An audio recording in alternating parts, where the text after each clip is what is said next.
Welcome to the Kliq podcast. It is back. I know I've been saying this is going to be back forever, but we're here. I decided to do it tonight while I'm using my under the desk elliptical. That's why I'm moving a little bit. We just got done watching Rampage and SmackDown, babe. Was a good night of wrestling Hell tonight. yeah. It was What'd you fun. What'd you A think lot of of great matches. What'd you think of Ray and Santos? It was fun. It was very fun. As much as I don't want any of LWO getting hurt or attacked, I'm kind of glad that's the way it went down and that it wasn't Santos that attacked like I thought it was going to be. He did seem hesitant to shake hands though. Yeah. And he didn't even get to And I get don't know, it attacked.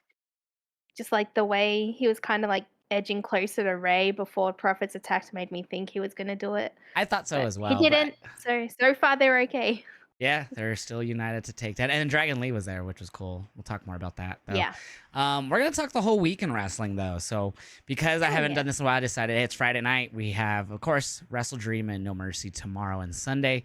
So, I will probably try. I'm saying try. I'm not guaranteeing it at this point to get a podcast out on those as well this weekend. So, I will be live reacting to those on Twitch, by the way. So, if you want to check this out, twitch.tv/HeelJosh. And we're going to start talking about this week's Raw. So I did see this. I didn't really see much of NXT. I had it up, but I didn't have my focus.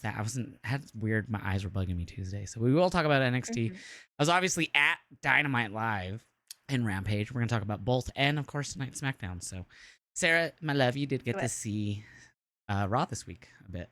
I did, which was a nice change. I don't normally get to be home. It's so Tuesday for you fun. when it's on, not Yes. Monday. Tuesday morning Raw. Tuesday morning. 10 as of right now, 10 a.m. Yes. So next week we change time. We go forward this weekend. So as of next week, it'll be 11 a.m. And then when you guys fall back, it'll be on at 12 p.m. for us. Damn. So what? Tuesday afternoon Raw. Yeah. So Raw this week started with Cody Rhodes. He's been saying for the last few weeks he's been wanting to talk about stuff. You know, obviously he always, what do you want to talk about? But he's actually had something he's wanted to talk about. But every week, 3-4 weeks now, he's been interrupted, and it was no different here. Immediately was interrupted by the Judgment Day, which no one was very surprised by at all. It's just a back and forth. It's not bad. Like they're the top people of the company on that brand, but like it makes sense. Cody and KO and Sammy and all of them against Judgment Day just has been a never-ending cycle throughout the summer, and it's continuing here at the start of the fall. It's been enjoyable to an extent, but when that's all Raw tends to be every day, every Monday, starting off with that type of thing, it's tiring. I do wonder if there's like that group of feuds is going to come to an end by Crown Jewel. I hope so. Crown Jewel. I do think we got Fastlane coming up. I'd rather it end there first. No, but I think they're going to end it with War Games, and Crown Jewel is the only place I can see them doing that. That's true. So if you're wondering why she's saying that and why not Survivor Series, so if you go into the Ticketmaster website, you look up Chicago Survivor Series. I forget the arena. But you just type in Survivor Series, it'll come up on Ticketmaster in Chicago. It's a one ring setup. They've already basically sold it out. There's resale, obviously, but it's basically sold out. I'm sure they'll add more tickets, but that's why we're thinking War Games won't be until later in the year. And it is setting up, which we'll talk about, what happened at the end of Raw. But I am just over Raw starting this way, either it being KO Sammy and then interrupted by the Judgment Day. It's just the same old. Yeah. I can see me that. I don't get to watch Raw a lot because of my work schedule, so I don't share those sentiments just because I don't see it all the time. So true. I mean, I know what happens. Like, I kind of keep up with what happens, but it's not something I'm continuously seeing myself. So when they interrupt, of course, they kind of go back and forth here until they surround the ring to attack Cody, but Jey Uso comes out to even the odds, and eventually Kevin Owens and Sami Zayn outnumber with Cody and Jey the Judgment Day. But eventually JD McDonough comes out to even the odds, but they stand tall. KO, Sammy, Cody, and Jey. Which looks Jey looking to try to earn the trust back of the former tag champs, KO and Sammy. Oh, yeah. So obviously the main event is Finn Balor and Damian Priest defending the tag titles against those former champions, Kevin Owens and Sami Zayn. And then we also have Dirty Dominant and Dragon Lee on this card for the North American title. So we immediately jump into Otis going one-on-one with Bronson Reed. So big meaty meat. Bronson! So obviously your fellow Australian that you're gonna cheer for here. Hell yeah. This is a short match, but it was very good. Very, very, It was very big, good. big clotheslines back and forth, rocking each other, Yep. finally getting each other down with bigger moves.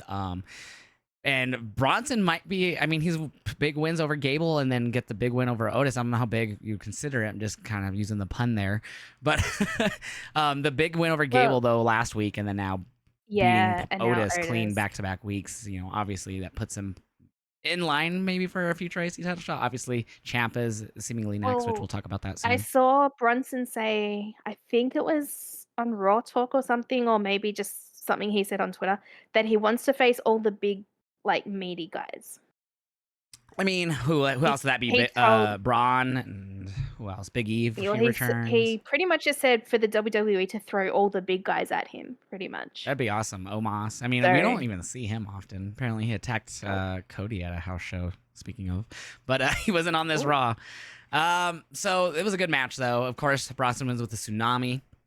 From there, we see Becky tsunami. Lynch, and she is confronted by Tegan Knox, who says, "I was at the curtain last week." Well, I think it was Becky who goes, "I saw you at the curtain last week.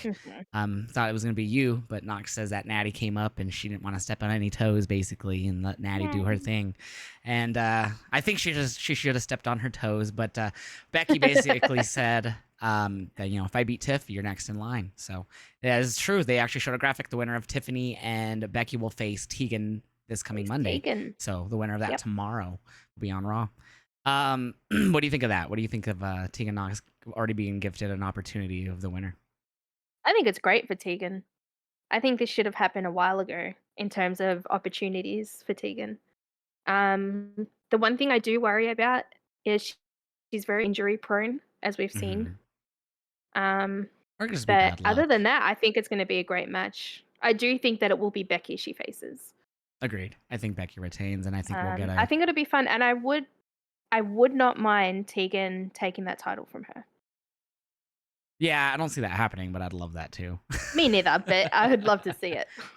So the next matchup we get, or the one that they're announcing is next, is obviously Champa versus Ludwig Kaiser. He beat Giovanni Vinci the previous Monday. But when we do come Giovanni. back from break, we see Adam Pearce on the phone trying to figure out who's being traded to SmackDown. That's when Tegan walks in and asks for that NXT Women's title match. Natalia came in, confronts her, saying she deserves a rematch, which I disagree with because it wasn't a bad match, but she didn't she didn't deserve it. It wasn't like she had that in the grasp. No, she didn't. Knox says that she's not the one who is passionate because Natty's saying that she's so passionate about the business, she's been doing it forever. So they end up getting a one-on-one match against each other later in the night, which They do. obviously you are happy just to see Natty in the ring in general. Always. So Champa and Ludwig Kaiser, another short match. I actually got 2 segments, but it didn't go fairly long, less than 10 minutes. But a pretty solid match. Ludwig Kaiser, I think, is the future star out of this group, besides Gunther. He's definitely one of the next up and comers, I think. His in-ring, like And just the way he works in ring, the between moves after he gets like a chop in or like a big move that knocks him down, just the way he smug look on his face, looking yeah, around and telling people off or blowing the crowd off with his hand, like shut up, I love it. He just the manner, every he's little bit of really him, he just is charismatic. so good. So Yeah. I'm excited to see what happens after Imperium. They've been teasing a breakup, which we'll talk about here as well. Mhm. But quick match in the end, a couple segments, and Kaiser loses to Champa. Champa now seemingly next in line for the Intercontinental title against Gunther, which he's made known that's his intentions. We see Gunther backstage watching on the monitor. He gets really mad, of course, about it. And oh yeah, I think Kaiser got mad at Vinci at one point. So it says Champa knees Vinci in the Oh, face and yeah. turns it into an enziguri from Kaiser. That's what I missed. Kaiser goes for the cover, but the referee is dealing with Giovanni, who's down on the apron. Kaiser gets furious, Mhm. kicks Giovanni out of the ring, and Champa hits the ripcord knee for the win. So that's what I forgot to really talk about there. So it led to that, and that's when it showed you Gunther watching in the back get furious and Yeah. walk away. So obviously a lot of tension between There's all 3 definitely guys. tension. Yeah. Because there's a later segment with the 3 that we'll get to as well, not too long after. I think It it's has to come actually to a head eventually. Yeah, so I'm looking here. So it looks like after that we got the Dragon Lee highlight reel, the hype for the match with Dom. Then we see Becky on her way to the ring for commentary for Tegan Natty. So that's next. So Tegan Natty, another not long match. I'd say about 6 minutes, maybe even less, like 4 or 5 minutes, honestly, because it was It one wasn't segment. long. But not a bad match. I didn't think anything was great about it, but nothing really I could say was bad. Um, Overall, Tegan gets the win with the world's shiniest wizard, and I thought Natty did a good job at putting her over with the time they had. Hell yeah.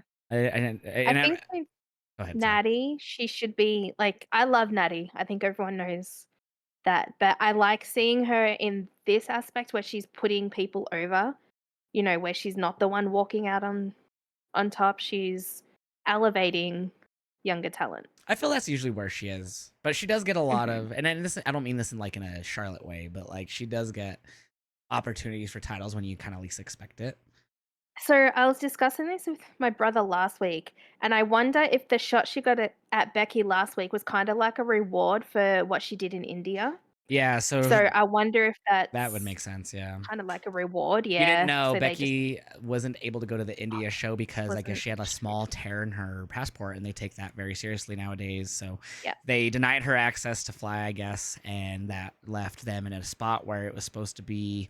I forget who it was against Becky. I think it was supposed to be Ian. No, no, who was it? This is Raw side. I Was it can't Rhea? It was remember. Rhea.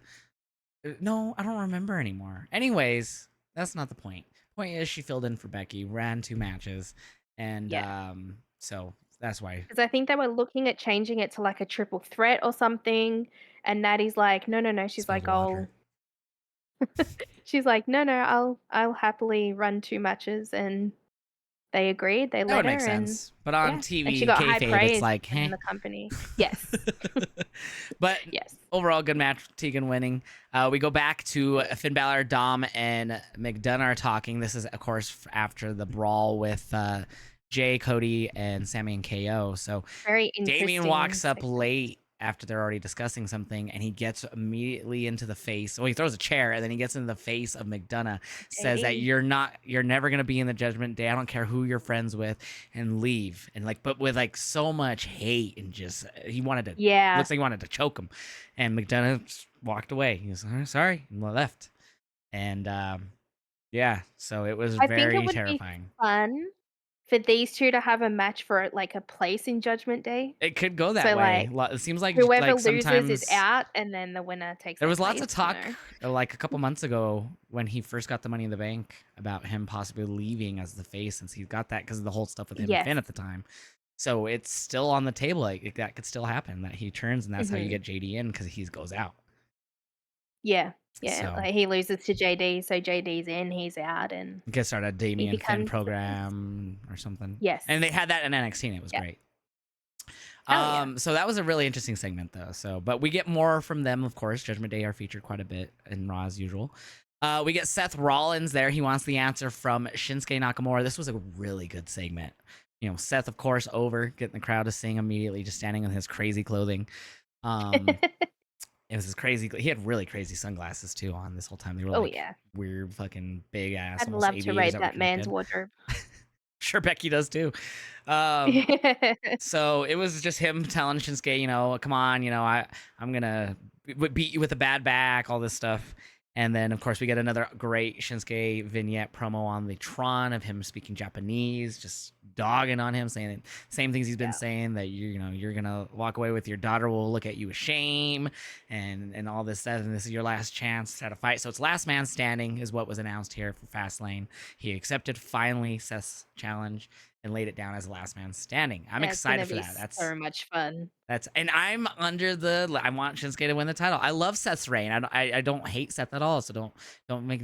I'm ready for something different. I don't think it's getting a little stale, maybe. But Mhm. I would like to see Nakamura get it. And I think this character is the most over he's been since I his do Rumble win. think I do think if Shinsuke wins, I do think Damien is gonna cash in. Gosh, I know we just talked about him, but I always like forget that that's what he could do. Like Yeah. I I really want do him to think have I that. don't I think want him to he's have a gonna cash successful in on cash in. Seth. I think it's gonna be whoever beats Seth is the person he's gonna cash in And I want on. him to have a successful cash in, but I just don't want it to be on Shinsuke. Yeah, come at the Do it to expense of Seth Shinsuke, then. yeah, I Dang get it. it. I don't think they're gonna do that. I I would really don't rather think they're him gonna have then a cash in on lose Seth. to Seth and then Damien successfully cash in more than Shinsuke win and then getting cashed in on. That's what I would And then he loses it. Yeah. rather. That's just the fan in me on Shinsuke. But this is another good segment, a good vignette, back and forth. Obviously, in a sense of the video package to really get under his skin, and I'm hyped for it. I'm hyped for it. Me too. So we get a backstage interview with Ricochet, who is on crutches. Basically, he just says that once Nakamura is done with Seth, regardless if he wins or lose, that they have some unfinished business because he is the reason why he is on the crutches. So Ricochet has been out for a few weeks. We haven't seen him since then, I believe. I could be wrong there. I forget. There's so much wrestling.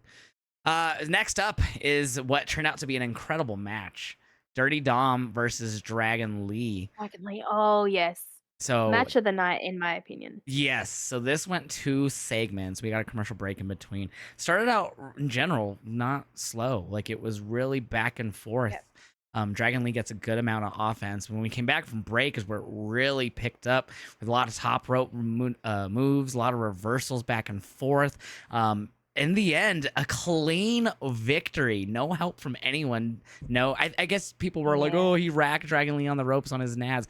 I mean, I think Dragon Lee did the same thing at one point to Dom, so I don't really consider that any type of cheating. But a clean victory for Dom over Dragon Lee, who I do also think was this featured on is SmackDown tonight. he was. I also think that was one of Dom's, if not Dom's best match. Yeah, And I I feel like. think Go ahead, sorry. no, I was just gonna say I feel like if you were to watch his match with Seth at SummerSlam in 2021, I think it was his first ever match, and compare that to now, I think that was 2020 because it there was is Thunderdome era. oh yeah, you're probably right. Like miles improvement. Oh, big time. Like I actually even he's thought just he wasn't come leaps terrible and then. bounds. I actually, well, I like I never the thought he was year terrible. following, I thought he was always I pretty think solid. Like when yeah, they were tag but I champs, him and think Ray, there's I just thought he was good been then. major improvement. As much as I hate it, I think separating from Ray really elevated him. Oh yeah, he's been under the learning tree of his dad for a few years. Worked with great people, and he was in a tag team with his dad as champions for a bit. Yeah. Excuse me. And then I'm now, with another great set of wrestlers in Yeah, Finn. it's Worked in New really worked in his Japan. He's worked favor. all over the world. Damien worked, a lot of the indies coming up. He wasn't even that popular in ROH. He was known, but he wasn't like the super most popular guy in ROH at the time that he was there. But like to be learning under these people, has done him help Rhea Yeah, even it's obviously. great. So yeah, it's been really good, obviously. But this match, his best match, I agree, that I've ever seen. Yeah, it was very good. Very, Um, very good. and Dragon Lee didn't get buried by any means. He got He very didn't. over. No. So after that, we have that we're gonna get an interview with Nia Jax with Michael Cole. But when we come back from commercial break, we have an interview with KO and Sammy about the brawl at the start of the show. Owens says that he wasn't there to help Jey Uso, but all Uso proved to him that he wasn't with the Judgment Day last week. So all he cares about is getting his hands on the Judgment Day. So he's trying not to focus on Jey since he knows Jey's not part of the Judgment Day. He doesn't have to put his hands on him now. And now they're just saying that they want to get back what was theirs, what they won back at WrestleMania, and that's for their main event against the Judgment Day, which was gonna be it was awesome. We'll talk about it, but it was great, even though it was a rematch. It was great. We had Nia Jax, her first interview since returning and attacking Zoe and Shayna and Rhea and Raquel. Basically, her new term is that everyone squashed. Oh, and she attacked Piper. Forgot about that as well, and Chelsea. So everyone got squashed. Zoe squashed, Shayna squashed, Raquel squashed, Rhea squashed. Everyone squashed. So everyone got squashed from her hole.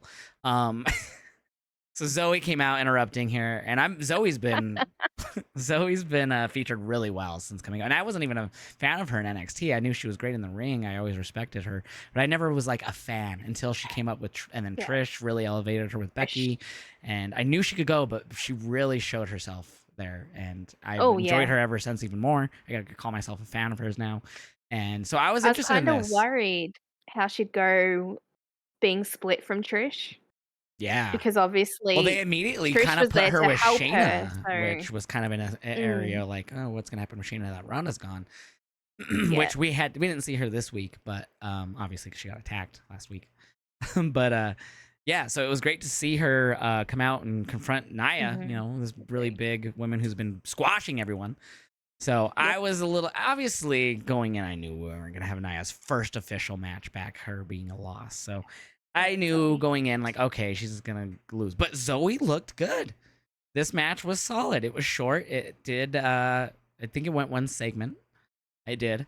But it was really solid for Zoe. She hit a lot of offensive Yeah. movers. Obviously, a lot of the stuff Nia kind of like no sold or just kind of got wobbly. But like she did Yeah. not like it was short, but it wasn't like I don't know. There was things that actually were effective, and she did do damage, but like it was Nia being a hoss at the same time. But like I feel like they balanced it Yes. for as short as it was to show that Zoe is a threat. But Oh, obviously, she yeah. won with the bonsai. They call it the And I Annihilator like that. now. I kinda worried that with Trish now gone, that she'd kinda be left behind. Same. And I'm a huge Zoe fan, so I didn't wanna see that, so I'm glad that she's being featured, even if it is at the hands of Nia Jax. Yeah, so it was a solid match, and obviously I was never a big fan of Nia, but I was a fan of this segment. Mhm. So Byron Saxton was a backstage interview with Jay. He says that he doesn't want to join any groups. Cody Rhodes took a chance on him, and he didn't like the way the Judgment Day conducts their business. Jay says that he knows KO has beef with him, and he's still good with Sammy. Jay will keep an eye on what the Judgment Day is going to do tonight during their match. So we get the Miz here for Miz TV with Drew McIntyre. Before that, though, when we come back from commercial break, before they get into the full segment, we have Finn Balor congratulating Dom on his retaining his NXT North American title, but they can't find Damian Priest. And that's a little interesting before their tag match. That's interesting, So yes. Miz TV with Drew McIntyre. This was actually a really great Miz TV. So this That was was funny. hilarious. So of course he's antagonizing Drew the whole time, talking about what he's done with the New Day, and of course Jay being back, and his feelings towards that. And basically before Drew really can get any type of real answer out about it, the New Day interrupt. Obviously he's been beefing with them. And Yeah. Kofi, who got attacked by him a few weeks ago, I believe, or I don't remember exactly what, excuse me, but he starts running him down, saying, "We used to call you Big D, but tears that some strength is." Or basically comparing him to Miz with the whole small PP thing. It was pretty funny, but every time Drew again would try to rebuttal or something, the Miz would try to get involved, and Drew would have to tell him, "Shut up!" and Yeah, it's he just would like, start "Will you talking just and finish whatever he was shut gonna say. up?" And then the New Day would say something again, and then the Miz would try to answer for Drew again, and then he would say, "Drew, shut up!" And eventually just led to a Glasgow kiss after like he tried to do it 3 times. But it was like really good because then he would do the whole hand thing, and they just Yeah, and then ignored Drew's it. just like, "Shut It was up." so fucking funny, It and was Miz hilarious. is just so good Drew's at. great. They need to do, and they do this a lot already, but that's something they need to keep doing is having Miz, even if he's not a part of the feud, just help put the feud over and shit like this. Yeah. It is so hilarious. Um, Yeah, he's so good at it. but basically, it leads to that the Drew says that Cody Rhodes created this whole mess, and now he has to clean it up. So his target here is Cody Rhodes. Obviously, this is leading to a Drew McIntyre heel turn. I'm hyped. What do you think, babe? I don't know. I love heel Drew. He's been I face like for like 4 years now, I like Drew, but or 3 years. I don't know if he'd I mean, I know he's been here before, like you just said, but I don't know if it would translate well. I think he just went stale because he was working with, and again, I'm not trying to dog on Corbin, just the story that they had with Corbin. I think was Yeah. just so bad, and I think he was also helping them with the whole dog food on him at the time. This is when Roman was like Mhm. IC Yeah. champ, or like after he was IC champ. Um, I think and then he was working with Dolph, who they never really had a direction with at the time either. True, yeah. So it was always just like, I mean, they did win the Putting him with tag wrong titles for a people. bit, but like after that, it was just like, okay, what?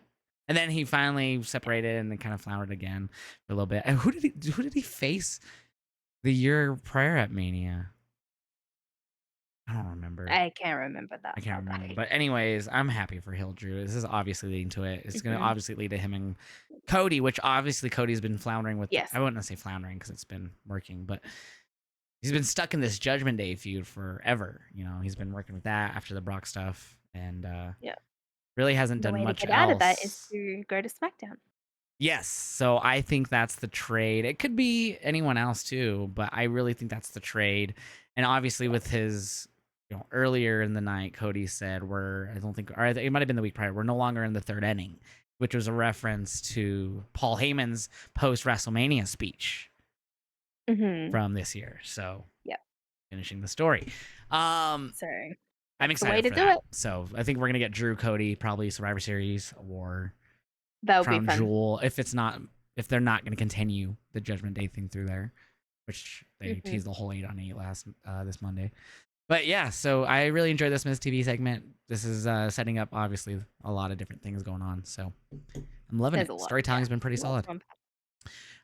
We see Chad Gable. He's interviewed or he's talking with Maxine and Otis before Ludwig walks up again, talking about them losing. And all he says is that we are gonna, I'm gonna come back and get that IC title off Gunther if he still has it after Champa. So is it gonna be Gable? Is it gonna be Champa? It's gonna be Bronson. I think he's working his way up. Personally, I'd love it to be Bronson.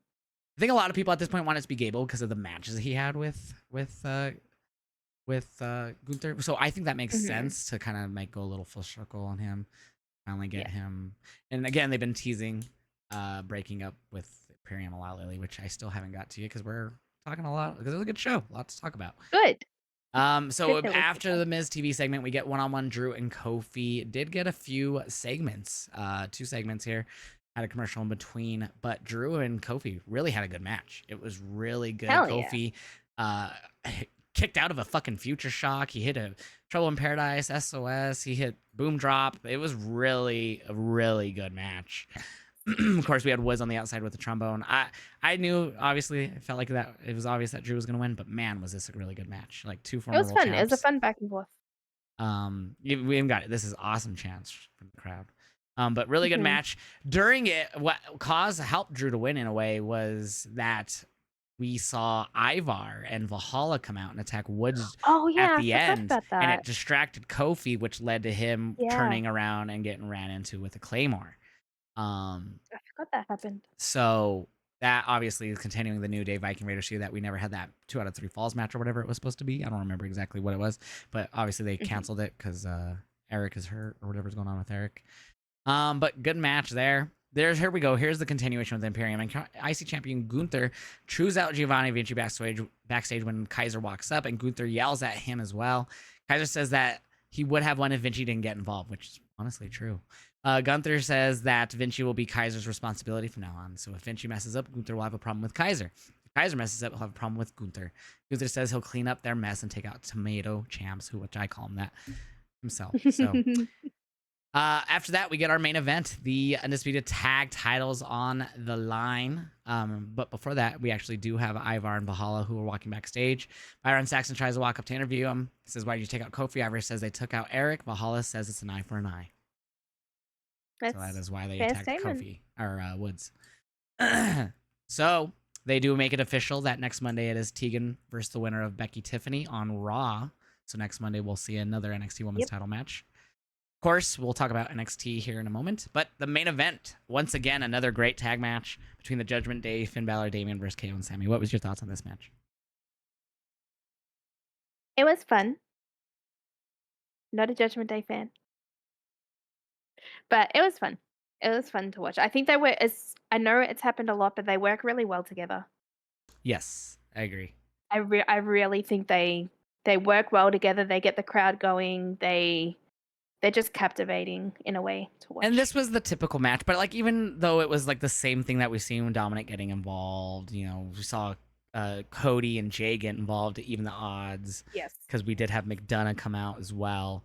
And still in the end, though, because the ref was distracted by them fighting at ringside, the rest of Cody and Jay and McDonough and Dom, it led to Priest to be able to get the win. I don't remember exactly how, but McDonough, I think, he hit the title on Sammy, which knocked him out, and it helped. It gave, after getting a haluva kick, Damian time to roll over on top of Sammy. So the ref was distracted by all that. He didn't see it. Was fun though. But yeah, really good Raw. Obviously we were talking about being excited about the Judgment Day feud with Cody and them being over. But the long draw with Triple H, that's a longer game than we do with Vince. Good Raw though this week, and this whole week has been great, honestly.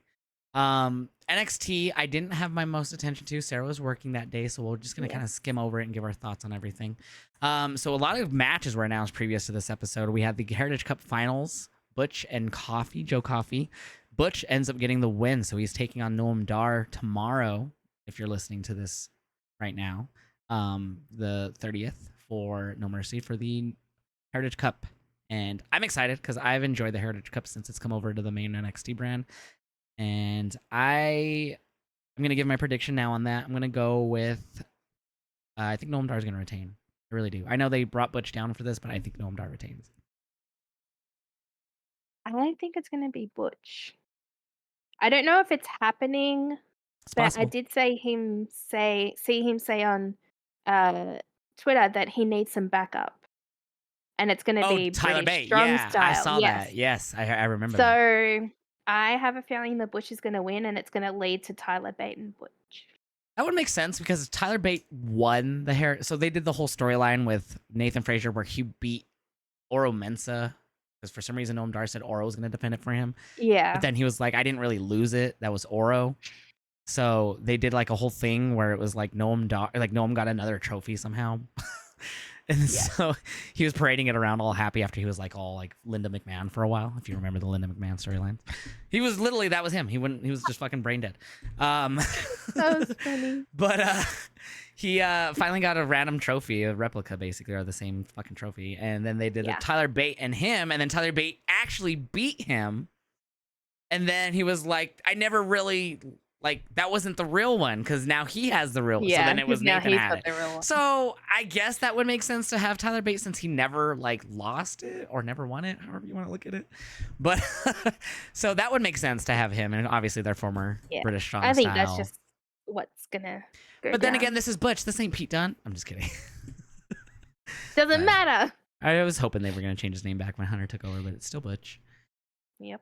But really, didn't see the match. But that's what happened. Then we got Trick Williams with Joe Gacy. Trick Williams got the pinfall. Schism is 2 people now. I think they actually said here that it's just Ava and Joe now. So looks like the dyad or the former Grizzly Young Vets are 100% done here. They did tweet back in April during Mania Mania time, excuse me, that they would be leaving, I believe, in October. So it looks like they're actually following up with that. Perfect timing, yeah. So Trick has been really on a roll lately. I didn't see the match, but getting a win here. He's been in the new theme and the whole viral clip of his new theme with the crowd chanting "Whoop the Trick" with fucking Booker going with ad libs in it, and it just went super viral everywhere. So he's really over right now. He got a big win over Gacy. I like Trick. Yeah, so they've been doing a lot of stuff with Trick, not doing things for Mello, as in like being out by ringside. And, last time he fought Dragunov Mello, Trick didn't swing the belt, but he was holding the belt, and somehow Mello moved. Ilya hit his head on the belt because Trick was behind him. So it was like, did Trick do it? Did Ilya just run into it? So they've been doing the whole, like, let me do things on my own. You do things on your own for a bit. We still good. So it's kind of teasing to me that there might be a turn at some point. So I feel like we're going to see something tomorrow with Trick getting involved in that match. I mean, obviously he helped Mello win the title at Stand and Deliver. Yeah. So I'm curious. Do you think that's where it's going to go? Trick and Mello? I think so. Yeah. Do you think it's going to be? That's something I've been wanting for a while. So. Do you think Trick costs him tomorrow night? By accident or on purpose? Yeah. That's what not intentionally. I think it's going to be what happened to Ilya. Yes. He's going to move, accidentally have the belt or something, and hit him. Or he's just like going to be there and it's going to throw Mello off his game. And like he came out and he's like, what are you doing? Yeah. Type of thing. Yeah. Yeah. And then like Mello loses and Mello ends up blaming him. And yeah, you get your match. I 100% agree. We're in the exact same. I believe they've freaking trains. I heard that. I believe they've announced the December pay-per-view for NXT. Yes, deadline. Yes, it was just announced this week. So is there one between now and then or no? There will be I don't know if it'll be a PLE. Oh, it could be Halloween Havoc. Yeah. I think it was a PLE last year. I don't know if it was just a weekly episode. I believe actually Halloween is on a Tuesday this week, so it probably is just going to be that day. I'm sure because it's on a Tuesday this week. I'm pretty sure. So it's on a real day for me. I don't know. I don't know where they'll go with that, but I definitely think that's at least the direction. I don't know. But yeah, I do think we're going to get Mello and Trick out of tomorrow's event. So after that, we had Baron Corbin versus Josh Briggs. Didn't see this, obviously. I mean, I saw some of the things here. I didn't see a lot of this early stuff.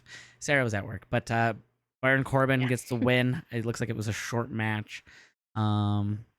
Actually, and the review I'm reading from Bleacher Report kind of makes this sound unimportant because it says both men are still heels. There's no real rhyme or reason for why they hate each other beyond clashing egos. That's Bleacher There you go. Report's words. After that, we had, I guess they're called Out the Mud, is what Bronco Nima and Lucian Price are now referred to. Out They took the on mud. Hank and Tank, and obviously Out the Mud, Nima and Price have Scripps, the former Reggie, as their manager now, or whatever, assistant, whatever. What was he, sommelier for Carmella? Or whatever he was called. I don't remember what it was called. I'm thinking of maybe I might be making that up. Anyways, I don't remember a lot. They had a tag match, and I think this was kind of to determine who it might be in the running for a tag title opportunity. Again, Stax and Tony D, and Out the Mud win. Nima and Price. Don't know much about the match, but they got the win here. I know there was a segment later with them joining the table. So talk about that because I did see that.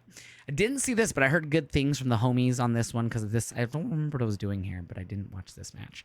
I just remember them saying that Eddie Thorpe had a niece front row, and Dijak was whipping him with the strap because it was a strap match in front of his niece. I've seen those images on Twitter. But apparently, it says here Thorpe still got the win. I'm gonna have to. I'm actually might have cleared my DVR on this one because I did. I think I was running out of room, so I think I cleared that today. I might have deleted it, but yeah. So I heard it was a pretty solid match though. And of course the fuck them kids meme came out of that from Dijak. But after that, of course, the heel Thea Hale with JC Jane took it on Danny Palmer. Another one I didn't really watch, but I think I had. Who did I think it was Jake or someone I had. It might have been Miss T. But I had someone up that was reacting, and they said, holy crap, Danny Palmer was really good in this match. Even though Thea was the one who won, Danny looked really good in the end.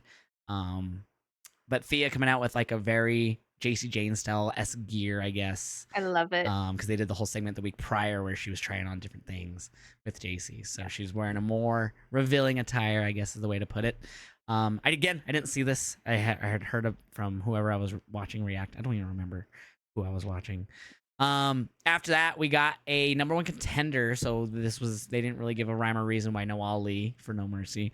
They just announced on Twitter, like right before NXT, that there was a number one contender at the time, triple threat, Dragon Lee versus Tyler Bate versus Axiom. But after Trick won, there was some backstage segment, which I haven't seen here. There's a lot of segments I'm not talking about here, obviously, that I missed. But they added Trick Williams after he beat Joe Gacy into this fatal four-way number one contendership for the North American title match. And in the end, Trick gets the win. Trick won. Again, I didn't see this. I caught this like the very ending segment, I guess. We didn't watch NXT. Yeah, I saw a few segments, but I didn't see like a lot of the matches. I was having a really bad, my eyes were bugging me that day. So I didn't even stream. But yeah, so Trick is now facing Dominic tomorrow for the North American title, and they added Dragon Lee as a special guest ref. That is interesting. Dragon Lee has been very pushed to the last couple of weeks. We'll talk about him again, as you said, he was on SmackDown as well tonight. Got a lot going on. So the ending segment, I did see this. So I had this up because I love these guys. So I was curious for Ilya and Carmella's contract signing. It was very good back and forth of words. And there's another thing I need to talk about after this that I just saw. But this was a really good back and forth. It really hyped up their match really good. And I am excited for it. So I'm excited for No Mercy, honestly. This is going to be the match of the night. So the one thing that I forgot to bring up, which I did see because I think I saw it after the fact because people were tweeting about it. So I was like, okay, I got to see this. Was there was a promo or a vignette, if you will, of a guy sitting down, turning on a fucking CRT TV, old school TV. And it was like the Bengals from the 90s or the 80s, whatever. And we did get a glimpse of the guy's like arm, and then we could see his shirt, and it was a tiger. And it's a shirt that I've seen before. And then the person changed the channel, and it was WCW Saturday Night. So obviously, we never saw the face of this person. It was a man, big ass arm that we saw changing the channel. I don't think we got a glimpse of the hair. I mean, obviously, this person that we all know it is has longer hair, but yeah, the shirt was a shirt that Brian Pillman, the OG Brian Pillman, used to wear, and wore in WWE. and the Cincinnati Bengals was a reference to Brian Pillman's days, the OG Yep. Brian Pillman as a Bengal. And then the WCW, obviously, he was in WCW before he's ever in WWE. So I'm assuming we're going to get more vignettes of him referencing old things like that. So it's Brian Pillman I'm Jr. vignette. so excited. Obviously, there was rumors months ago before Jade came in that he was working at the PC and had signed. And they didn't do a whole, hey, we got the Pillman Jr. like they did for Jade. Yeah. But, he's there. So that's him. I think like Pillman was a big deal. I still think he is. Don't get me wrong. He was never think he's gonna be a really, big deal. he was featured But early on in AEW, but he I never really feel was like super over. I feel like the news of Jade He's going to kind of amplify made it. put him on the sideline a little bit. Like Well, not yeah, like that's true. pushing like his debut back or anything, but more people are now talking about Jade obviously Well, than I they originally also were feel about like this is him. going to help him now because now that they're doing the vignettes and she's been Yeah. getting all this, and they even talked about her tonight He's on all over the SmackDown, news, yeah. that it's going to be like, oh, now the other AEW guy person they brought in, now I think that'll help Yep. amplify. It's like, oh, that's two now, like in a That's month. true. Yep. Who's next? So yeah, and then there's now people are speculating on Ricky Stark since he's friends with Cody, and he's been backstage before, so He's you never been there. know. Yeah. You never know. Who knows when contracts are up? But I so don't know, that but was. I'm excited for Brian Pillman. Very Yeah. excited. So that was. Oh, and also during the I totally spaced this out during the Mello Dragunov back and forth. Mello missed with his words, and he slipped up saying, "I'm not like this." Like he was comparing people that Ilya beat. He's like, "I'm not like this person." I forgot all the names. I'm not like this person. I'm not like this person. I'm not like Trick. And then he goes, I mean. And the whole crowd's like, oh. So definitely more teasing of the Trick Mello feud. Oh no. Yeah, so he basically said he's not like Trick. He's not like Trick. So it's definitely, I definitely think it's leading to that. So NXT, Oh, yeah. that was at least the results for that night. I didn't talk about every segment, obviously, because I didn't watch it and they didn't have everything listed there. I was working, and I haven't been heavily invested in NXT for a while now. So now the show that I was at live, AEW Dynamite. So I didn't actually end up watching the whole thing back because obviously I was tired. So I watched it immediately when I got home. So for me, if you didn't know, I live in Southern Colorado. So for me, it was a 2-hour trip to Broomfield. And it actually wasn't a bad drive. Like everything went really smooth. Like we had no issues. A little traffic once we got into Denver, but like it was a smooth 2-hour drive. I drove, us up there, me and my cousin Rick. So overall, I didn't see the full. I still have it on the DVR. I made sure I didn't delete that. That was one thing I made sure because I didn't want to finish it. But I did watch some of it back. I got up to the Christian robotic promo before I was like, okay, I'm gonna go to bed. But I was there live, so I saw the majority of this. There was, I guess, as I'll tell you, some things that weren't actually aired in the arena. That was surprising.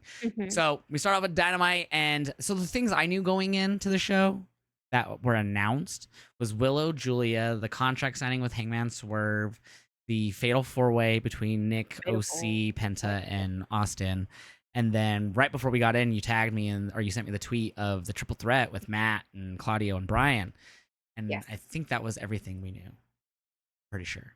And then, so when we got in, when the show went live, because there's no ROH taping or anything anymore before Dynamite. So it just went 30 minutes kind of before when they started all their hype. But, so we see Aubrey in the ring because he's like, all right, we're starting in like 10 seconds. Say hi to Aubrey. And we're like, woo. So I was like, okay, well, what are we starting with? And then immediately Phoenix's music hits. So I was like, what? Because, he's saying, for the international title. So I was like, what the fuck? And I guess that was actually added very last minute because I guess he had to get cleared. Yeah. So that was something apparently that they had scheduled previously. But then they weren't sure if he got cleared, so then they kind of had to change the show a little bit, and then he got cleared last minute, so then they added it back. So I guess that's the actual thing that happened. So we didn't know about this one. So it was a really good match. Started, of course, Jeff Jarrett, I don't know how old he is today, but this man is still good in the ring. Hell yeah. All his controversy from his past aside with Global Force Wrestling and all the other ways people criticize Impact or TNA at the time.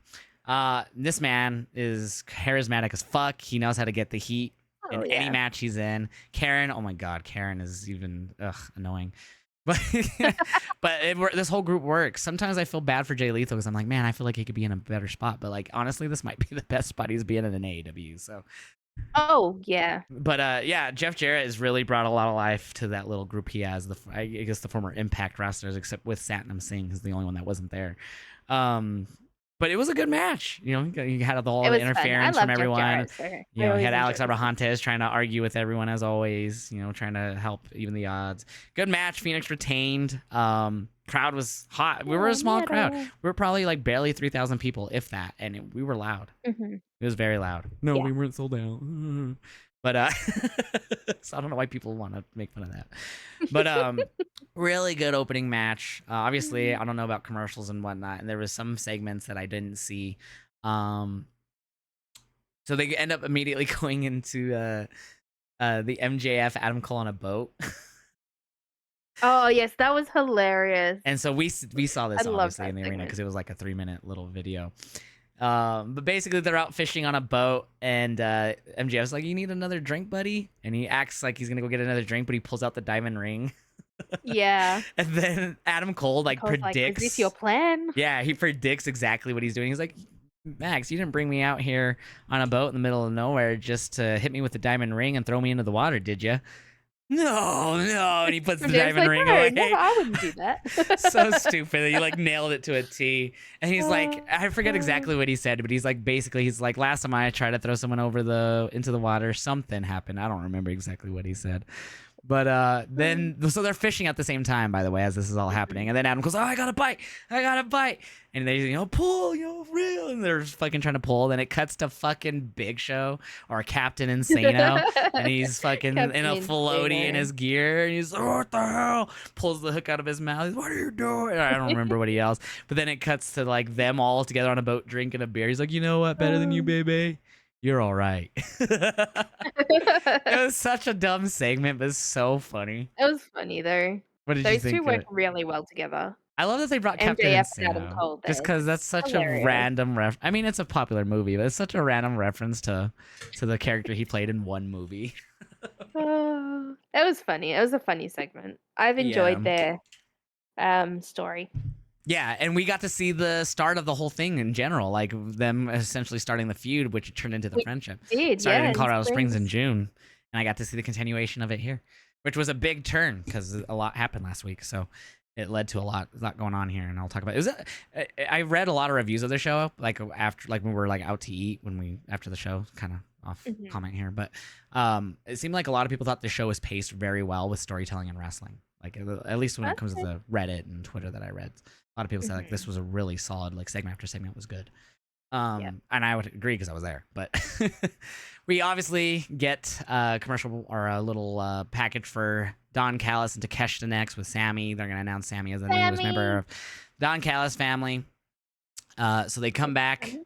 from break, and Renee was already ringing. She calls out Takeshita and Callis. I couldn't hear a word they said. I Um, bet. I mean, there was a few times you'd hear him go something, something, Sammy Guevara, something, something, But yeah, on TV we didn't sound that loud because I watched it back. I still don't remember what he said, but I was like, wow, we were a lot louder. Obviously there I couldn't hear him, but here I could Yeah. actually hear him really good. But eventually they just call out Sammy, who I booed a lot because I'm mad. I like Sammy. I'm just mad that he went with the Callis family. So I'm glad he separated from Jericho, though. I felt like that was needed. I just didn't want it to be with Callis. But hey, I hope it helps him. So he just cuts a promo that I couldn't tell you what he said, and he hugs Callis and hugs Takeshita, and they basically probably said we're gonna beat Omega and Ibushi. And they showed, I forgot, they showed the video package of them attacking Ibushi prior to them coming out. Yes. I forgot about that. So they showed the package of them going to Japan, beating up one of the students at his school, and then Beating him Ibushi up, tries to save him, yeah. and then beating Ibushi. So that, Yeah. and then that led into them coming out with Sammy. So I forgot about that. Yeah. So No, a Sammy's lot of heat promo was live. pretty much just about how Jericho was never really there for him and Oh yeah. Okay. was never supporting him. So what do you think though about him? You're a big Sammy fan, so what do you think? Yeah, obviously you're still going to be, but what's your thoughts on him being with Callis family? I'm still going along the lines that he's brainwashed. Or he's just sick Because of Jericho? it was just because a few weeks ago, Callis approached Sammy and Sammy told him to get lost. Yeah, So I mean, but then he lost I to was Jericho really though. So surprised after that it's when he turned is when he lost to Jericho yeah, when he lost to on Grand Jericho. Slam. I don't know. I just And they did. I loved this. Going back to last week's episode, Grand Slam, when that happened, I loved that they mimicked the WrestleMania 19 match where Jericho turned yeah. on Sean. It was like the whole Sammy was like we're even going in there and we're gonna have a friendly yeah. fight. Sammy was even wearing the colors that Jericho wore Yeah, so on his they did side. it to a T. Jericho mimicked Sean so well. So they did the whole what Yep. was it? The hug where Sammy was all emotional. Hug and then the low And then blow. the low blow, and then Jericho sliding down, and him pushing him back, and then you compare it to this one with Sean. It was to a fucking T, which of course I'm a Sean fan, so that's like love it. And Jericho is just a mastermind with that type of stuff, so it I was don't know. great. I feel like I don't know. Uh, I love Sammy, but he's stupid. He's stupid. Why would you side with Don Callis and Takeshita? I just don't get it. I don't get what's in it for Just him. thinks like that's the way for him to grow, I guess. I mean, he's working with Osprey now and Takeshita, who are really good, and obviously Yeah, Takeshita, I they're think, very, is around the very same age good. as Sammy. I mean, if you want to push Sammy as a heel, I mean, that's a great way to do it, I guess. Yeah, Teaming him with Callis and Takeshita. But I mean, he was I already don't a pretty know. solid heel by with Jericho. He was, but I think this is gonna push him up higher now because Yeah, I I hope think so. once you associate with Don Callis, you're gonna be hated by the entire wrestling community. Yeah. So, So after that, they kind of do a video package reviewing of the Texas Death Match from Collision, which I think we saw in the arena. I think I was just probably chatting with Rick at that point. Um, but we come back for the the triple threat. It was Nick Jackson. I thought he was in the Fatal 4-Way. I got that backwards. Nick Jackson came out first, and I'm a big Bucks fan. They're like my favorite team currently, tag hell team. So yeah! I popped and got a great video of his entrance, and we were close to the stage. The pyro was mainly fire. It wasn't like really much else, for everyone's entrance. So anytime that went up, there was a nice warmth.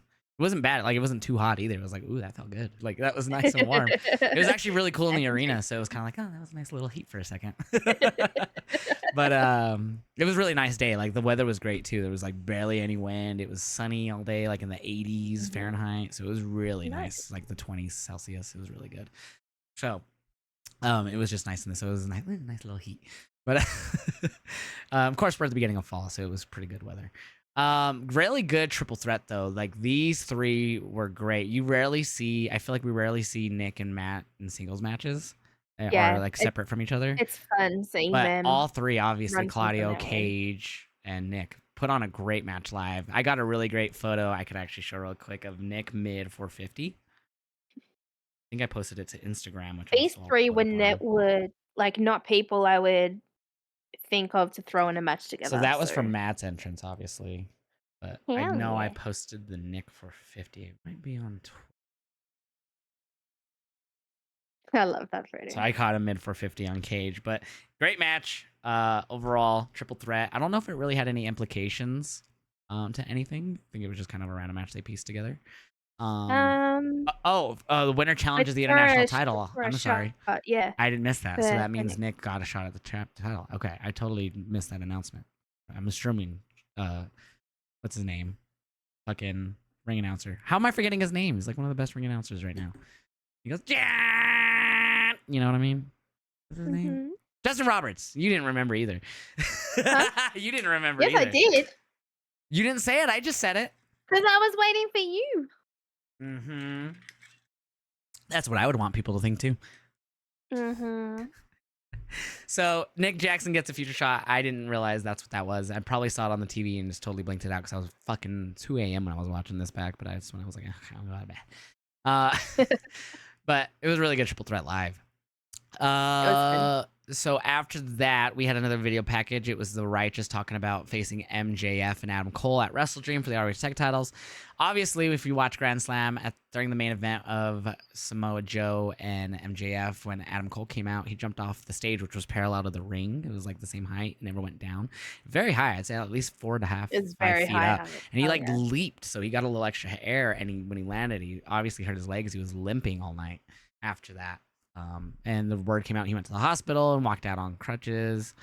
So after that package, we get Adam Cole and MJF coming out, and Cole is on crutches, and his foot was heavily taped. Like obviously on TV, but seeing it live, it was like, wow, that is thick tape. Like it was like, I wouldn't even say it was a cast, it's probably a splint if I had to guess, but it was really wrapped up.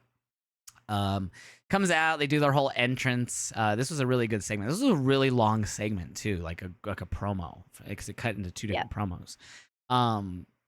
So obviously MJF is hella over right now. There's so many positive signs for him compared to when we went to Springs. It was kind of at the time that he was still mainly heel, so it was more booze for him than June in Colorado. But now he was massively over. He was always over, but he was, as a face, he's over. Yeah, and so they did the whole entrance with Cole on the crutches, and he gave him a chair in the ring, and immediately MJF says, you know, Adam Cole is gonna say some stuff. And you do the whole story time with Adam Cole, baby. And he announces that he broke his ankle in 3 places, tore ligaments, and basically he just said his ankle exploded and that he needs surgery and he's going to be missing some time. He says he'll promise he'll come back as soon as he is humanly possible, but that we'll have to relinquish the ROH tag titles. MJF immediately, no. Says so he just goes, that's not happening. I'm gonna defend. I'll defend. You made me wrestle 2 times in one night, so I will defend this by myself. So MJF is gonna do a handicap match against the Righteous on WrestleDream this Sunday. So handicap match, but immediately before we could get anything after that, they have Adam, which is hilarious to hear live. And they will him out, and he's in a fucking gown from the hospital still. And so Ricky, I didn't even notice how Ricky pulled that to say, because he's in the gown still. And I started crying. I was like, oh, he is. And he's like, I need you now more than ever. It's an emergency. So, and also I think it was during the boat trip they had, he was like, I need I have to have other friends. Or it was like last week or something. I could have more than one friend, like that. So MJF's like, you know what? I understand, man. You have more friends. And so MJF was cool. He's like, go with Roddy. So Adam Cole goes up to Roddy, and they go to the back. And which we'll talk more about possibly that later with them. So we have MJF. He starts talking, and then he's like, what's next for MJF? Then immediately Switchblade, Jay White theme hits. Perfect timing. I lost my mind because that's the second time I got to see him. He comes out with a whole bang bang gang. He tells him, go ahead, I've got this. Goes out, confronts MJF. They have a great back and forth. We actually got the first, at least that I got to announce, chant with. First time ever at AW show, I believe, the first ever weed chant. Because he told Jay White that he must be smoking too much of that Colorado grass. And the crowd immediately, me included and Rick, weed. It was great. We also got tofu chants. He basically said, the way that started, MJF was like, I'm a ribeye, or I'm a whatever fucking steak. I forgot, filet mignon or whatever. Says I have flavor and I don't need any extra. I'm just naturally tasty or whatever, naturally good. And then he goes, you're like tofu. You have no flavor, blah, blah, blah. The only thing you've ever got was you got handed the keys to the greatest wrestling faction, or one of the greatest wrestling factions. So that's the only thing that helped you, he's all. So it led to tofu chants because he called him tofu. That was great. But this was a really good back and forth, because then Jay came back at him with some really good shit. I'm excited. I mean, we're going from Samoa Joe MJF to Jay White. And I know you're a big Jay White fan, so what are your thoughts on this whole... Yeah. What was your thoughts on the whole Adam Cole stuff too first? I like it, but I'm interested to see how they further it with his injury. Yeah, so he's really hurt. A lot of people are speculating that he's not hurt in his story, but Britt had the X-rays on Twitter and his actual photos of his foot being gross and swollen. It makes me kind of worried, because obviously, well, I'd assume they had plans for Colin and JF to eventually be a one-on-one, feud. Yeah. So I don't know if that throws a spanner into things. I kind of hope they continue with Adam Cole appearing after he's had surgery, and yeah, I'm assuming he's gonna have surgery sometime soon. They usually have helping to extend the story until he's able to come back. But they work. Yeah, they did that with Britt back in the day. They did that with Britt in the early days of AEW when she Yeah. was hurt. She was out for like 8 months, 7 months, and they just had her cut promos in a wheelchair the whole time. Yeah. And But she got a lot of heat from it. Cole and MJF are a very dynamic duo. I like watching them, so I hope they continue it. So, what did you think of Jay White confronting MJF after that? Oh, I thought that was amazing. He was not someone I didn't think anyone was gonna confront them, but if you asked me who would be someone that would confront him, it wouldn't have been him. And Jay is, to me, the opposite of Tofu. Sorry, MJF. But I really like Jay White. He's really good on the mic, very good on the ring. I think since Yes. Collision, obviously he's been around a little bit before Collision, but Collision really put him in a spotlight because it gave him some time. Yeah. And they were on Collision a lot. Now he's being, got featured Wednesday in that long segment. I am excited. I don't know if that'll take place at. There's rumors of a December pay-per-view after Full Gear. Obviously, we got Full Gear in November. So if anything, I feel like that would be the place to have the match. We're also getting this title Tuesday in a couple weeks because they got bumped for the World Series. So we might get an MJF Jay White match then. There are a lot of ways this could go because they're actually telling a really good story here, I feel. So we'll get into that more later. But yeah, really good back and forth segment, even live. Like I had me sucked in the whole time. After that, we get the Christian Cage Darby Allin backstage interview. I actually went to the restroom during this, and then when I watched it back, this is not an interview I saw either. Yeah, so I went to the bathroom towards the end of it, but I didn't really have my focus on it. I'm not gonna lie. As I remember, Rick went to the bathroom first, and then he came back, and then I went. And then I came back to the entrance of OC because I missed. He was like already halfway down the ramp when I got to my seat. So obviously Rick was going crazy. Of course. But yeah, so I missed that whole interview segment. I did watch some of it back, but obviously it was affected with the issues that they had here in the States. So it's like, it wasn't terrible. There was sometimes it got really bad. But again, I felt like when I was watching it back, that's when I actually went to bed because I was really tired. But so I need to go back and watch it. But everything I heard about it was a really good segment. Everything I read, I should say, I heard it was really good. So yeah, besides the robotic Christian promo, apparently it was really good back and forth setting up their one-on-one for WrestleDream. So TNT title on the line at WrestleDream. I think Christian's gonna retain since he's actually the champion now. I love Christian. I do think Darby's gonna win though. That'd be crazy. As soon as it was announced last week, I'm like, I think Nick Wayne, because we had a Nick Wayne promo on Rampage tonight talking about this. We did, yes. And they did announce Nick Wayne versus Luchasaurus tonight on Rampage for the pre-show or the 0 hour of WrestleDream. I do somehow think Nick Wayne will turn on Darby here for some reason. Oh. During WrestleDream. I think it depends on how his match goes with Lucha. I think he loses. You think Nick Wayne loses? Does he lose on his own? Yes. Or does Christian help Lucha? I mean, I feel like Lucha's a big dude, so it's pretty easy for him to win clean. Yeah, he is. Believable, if you will. But I also think so. Yeah. I don't know. I know last week you were celebrating your mom's birthday. I don't know if you saw it, but when Christian won the title, Lucha didn't look impressed. And a lot of people were speculating that he was going to turn on him because he was mad. Okay. Yeah, I didn't see that. So. He was mad. He didn't want to hand over the title to begin with. He was and I won't be watching Collision live this week either because No Mercy. So because of No Mercy. So I'll try to get into Collision afterwards because I will. But I don't know. I think there could be a turn from Lucha in Christian's match as well. Interesting. Okay. Yeah, I didn't see that, so I didn't know about that. After that, though, we did, like I said, we got the OC versus Matt Jackson versus Penta versus Austin Gunn. This was a great match. So these four are part of tag teams that are facing each other for the at WrestleDream. The winner of that match at WrestleDream will get an AEW tag title shot. And I believe it's anytime they want is the stipulation, I believe. I think so, yep. So it's almost like if they had like a Money in the Bank briefcase, if you will. It's no briefcase. That's kind of the rule, I guess. A great Fatal 4-Way match live. Obviously, I have no commercials, no picture-in-picture, so I got the full experience, the full taste, the full steak.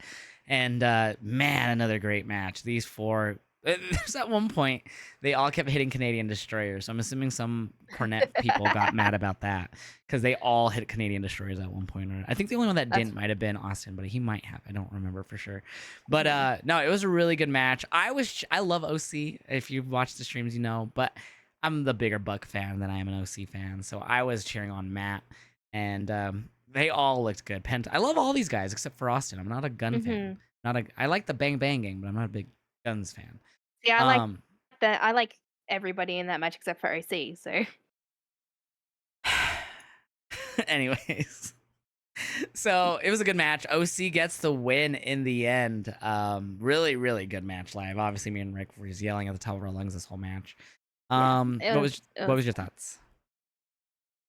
I didn't see a lot of it. I kinda had it on while I was doing things around the house. I feel that.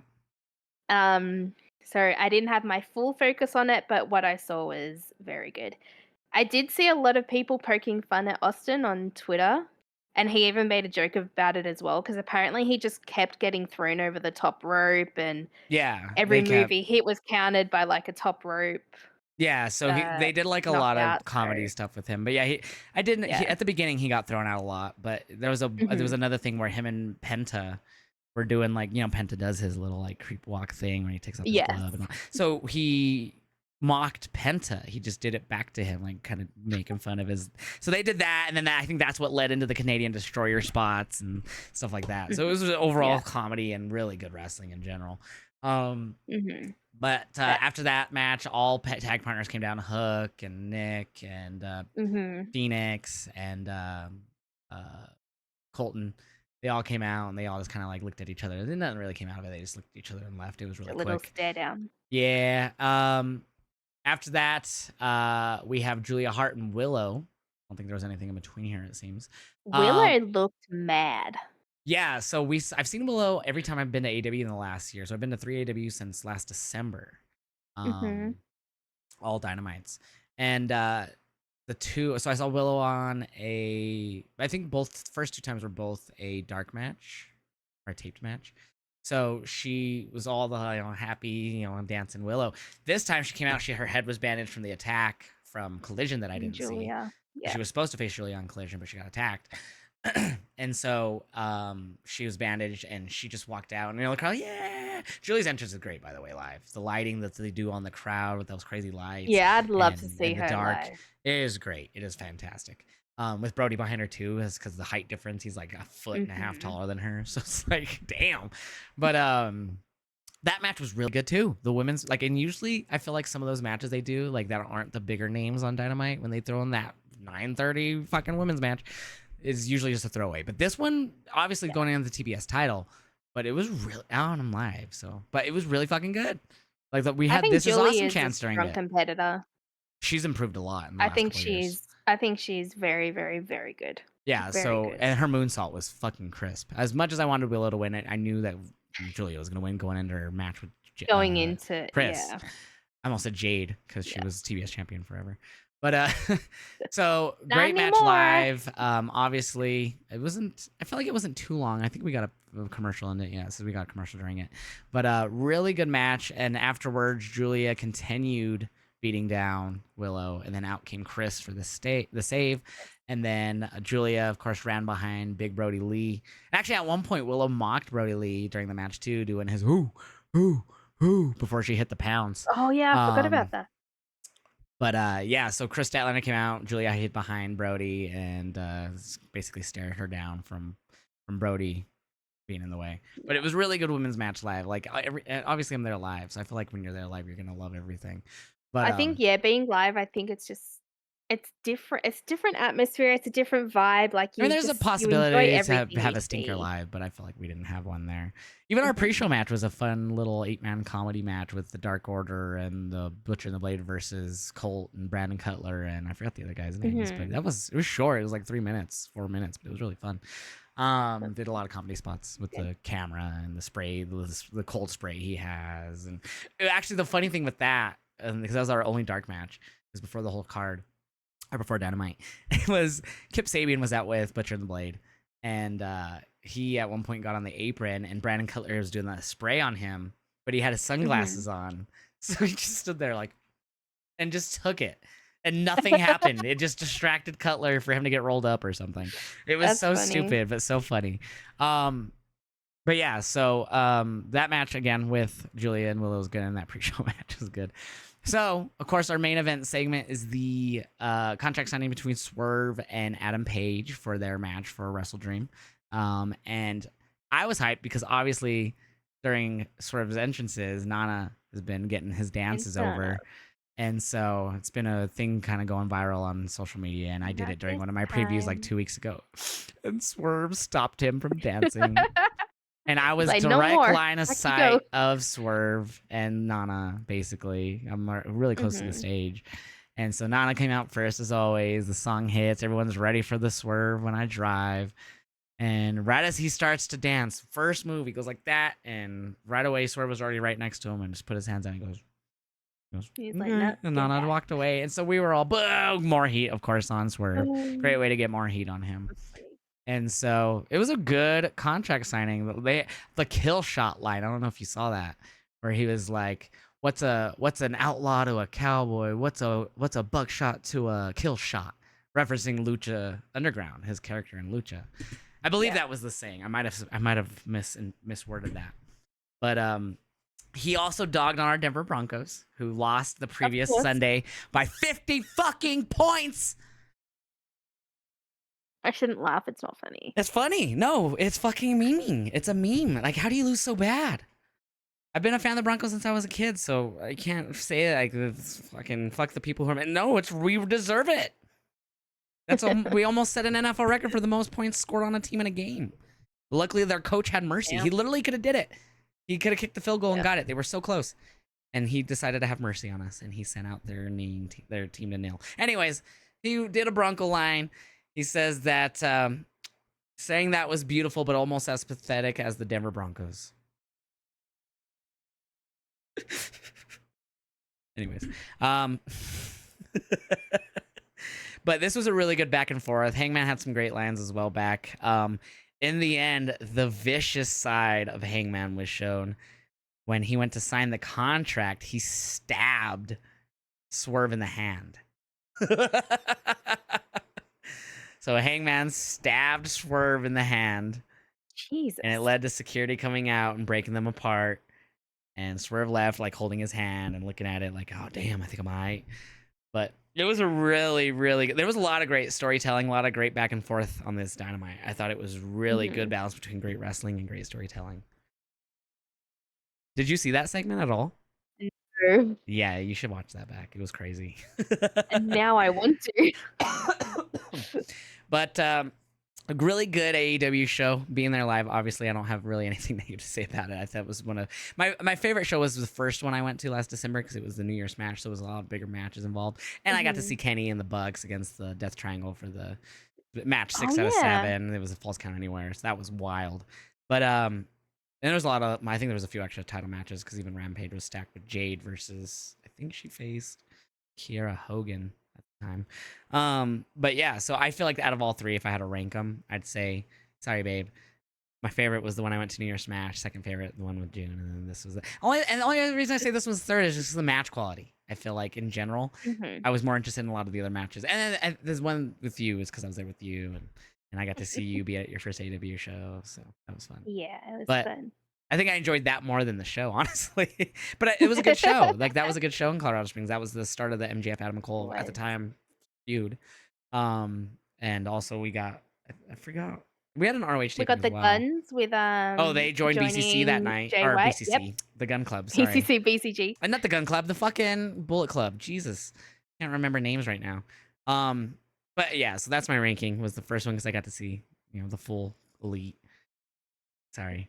And I got to see Sammy this time, and you didn't. No, I didn't get to see Sammy. You got to see Anna Jay and Daniel. Got to see Daniel. I did get to see Anna Jay. I think I was the only one cheering for Anna Jay. You got to see Daniel thrust his hips. You want a pure match in the ROH show? I got to see a lot of my favorites, even though a lot of my other favorites went there. That was fun. So, okay, let's move on to SmackDown from tonight, and we'll also go over Rampage because we watched that as well. Then we'll give our predictions on No Mercy and WrestleDream this weekend, and then there's a lot going on.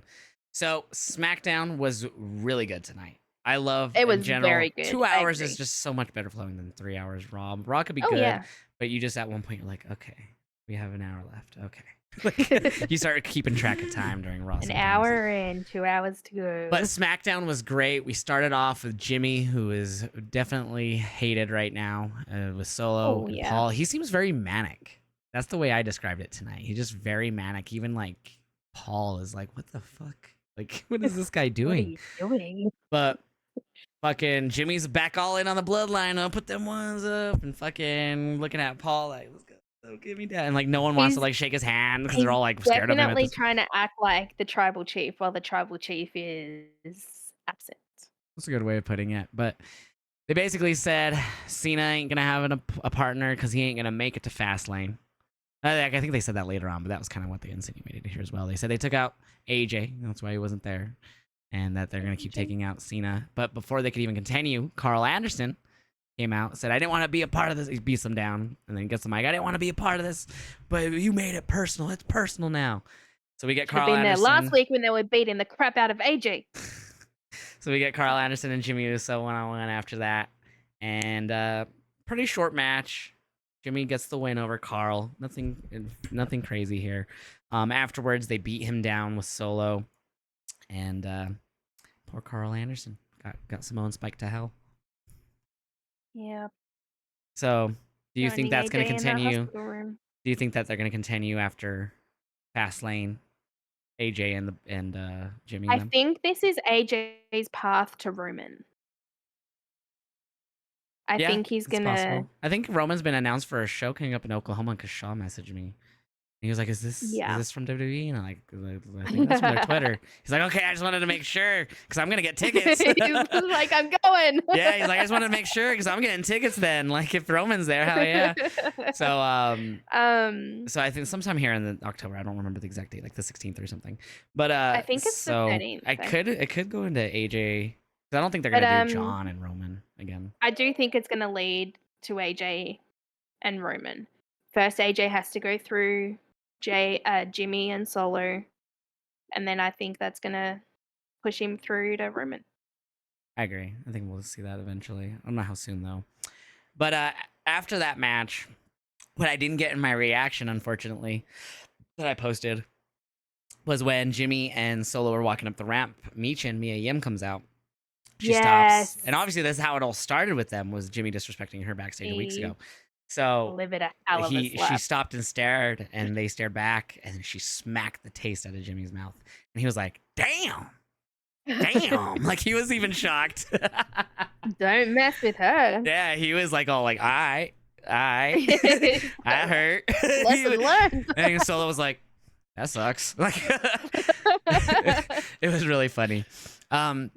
Afterwards, we got an interview with Santos, who you were nervous was going to be turning on Ray tonight because of their one-on-one match, and Santos really wanted this match. So he just says it's going to be a friendly battle for the U.S. title. You know, it's something that he's always wanted, a match with his favorite wrestler, Ray, for a title.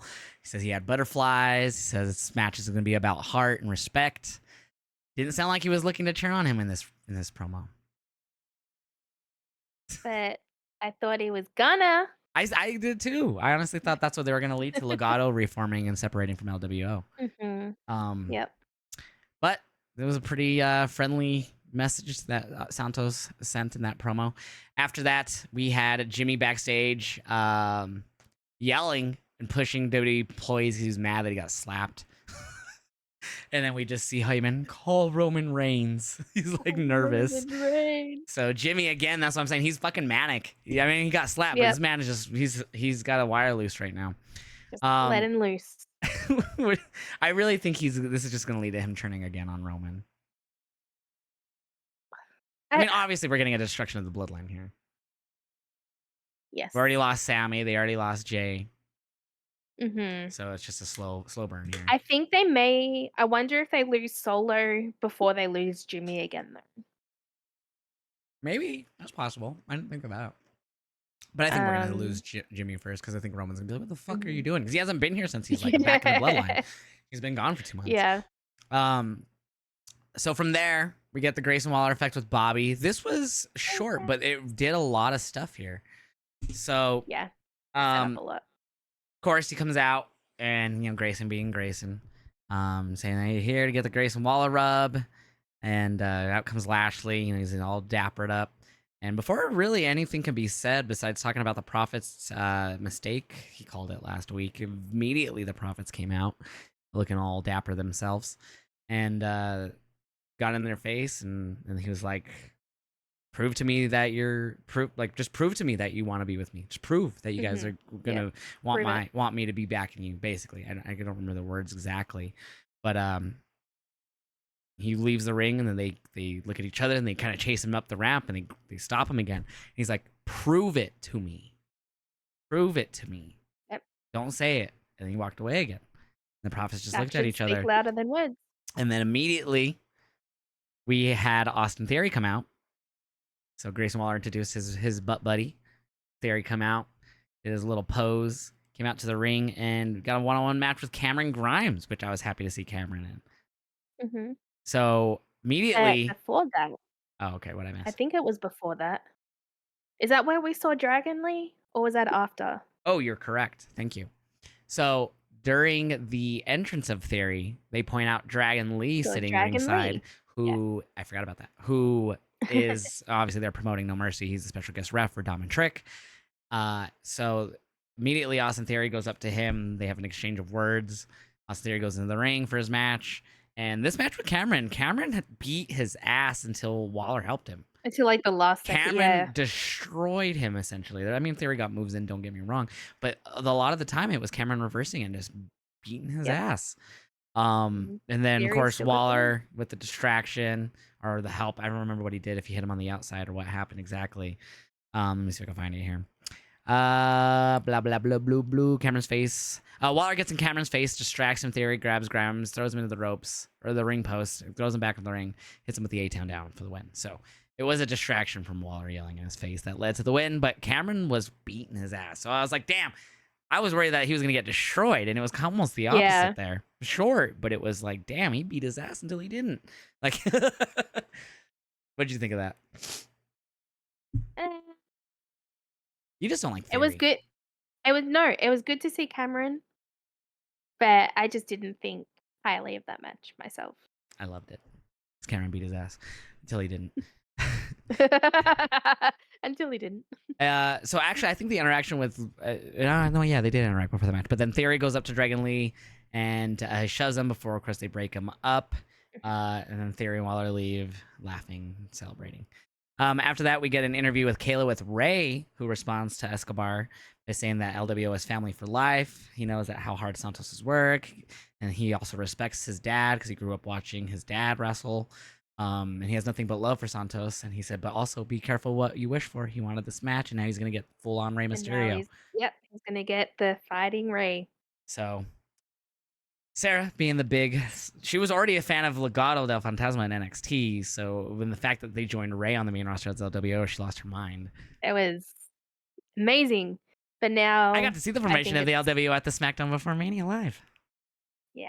Sorry. Anyways. It's okay. I think LWO unfortunately is heading for a split. There was a lot of talk that they have brought in Carlito to a contract and they just haven't used him yet. Is this the way that you bring Carlito in finally? Well, and we'll talk more about him, but Dragon Lee. But yeah, well, now Dragon Lee, we'll talk, like you said, we'll explain that part in a minute. But I think Dragon Lee is more of a chance than Carlito at this point. Because Dragon Lee's he's there. Carlito's not right now, so true. So but the match was fun. So after well, no, hold on. We're not talking about that. We're about to. But before the Ray Santos match, because Ray did come out to the ring after that promo, come back from commercial and Ashanti the Adonis is with BFAB. And I missed the first part of this because I was getting me some G Fuel. But it was Ashanti the Adonis is getting beat up by Jimmy, and BFAB is just yelling, "Stop, stop, stop!" And then the officials come and pull him up. That's pretty much all it was. We just came back to Jimmy just kicking his butt. Yeah, Jimmy tells Solo that, well, we don't have to worry about Ashanti being his partner. Yeah. So for some reason he thought Ashanti would be the partner. Was obviously trying to take out people that Cena could possibly align with for it to that to me, like, why would he chose Ashanti? Like, what the fuck? I know, no offense to Ashanti, that's just so random. in the middle of the Ray and Escobar match, we see them taking out security. Like, That's was true. he? Oh, personnel. So Like, I'm saying did they he's really think manic. He's Cena just was gonna manic. team with security guards at He's just Fastlane? manic. Or I think it was the same security guard that pulled him off Ashanti. yeah, okay. Now that you said But that, he does did make go up to sense. other But people too. But yeah. yeah, So we anyone in his do. path just getting knocked out. But yeah. Yeah, the Jimmy's manic is my guess. Uh, so we get back to ringside for Ray versus Santos. So Ray already made his entrance before the commercial. We see Zelina. They even say she came out after Zelina. Ray because she's going to support both. So she didn't want to come out with either together. She came out separately after Ray was already in the ring. So Santos comes out, gets his entrance, and we get a 3-segment match. And it was so fucking good. Match of the night, 100%. So I did And get I'm not just nervous saying that 'cause I'm a at one Ray fan. point because they almost repeated a spot from when Ray got Oh, that minor yes. concussion or whatever it was. So they did the whole Yeah. where Santos took him out on the outside, dived through the ropes on the ramp area or the walkway, and he hit looked like he hard. whiplashed again. And so I was like, "Oh God, not again, not again!" Because last time they had stopped the match mid break and they had to He hit cancel the very match. hard. So I thought he had the same outcome, but he got up and continued the match. So I'm assuming he's okay. Yeah. But it was a really good match. A lot of back and forth, a lot of teases that Santos was gonna get the win. But at the end, I think it was with a roll up. Yep. So Escobar lifts Ray up on his shoulders to go for the Phantom Driver. Ray reversed it into a cover and gets the pin. Ray did hit a 619 as well, by the way.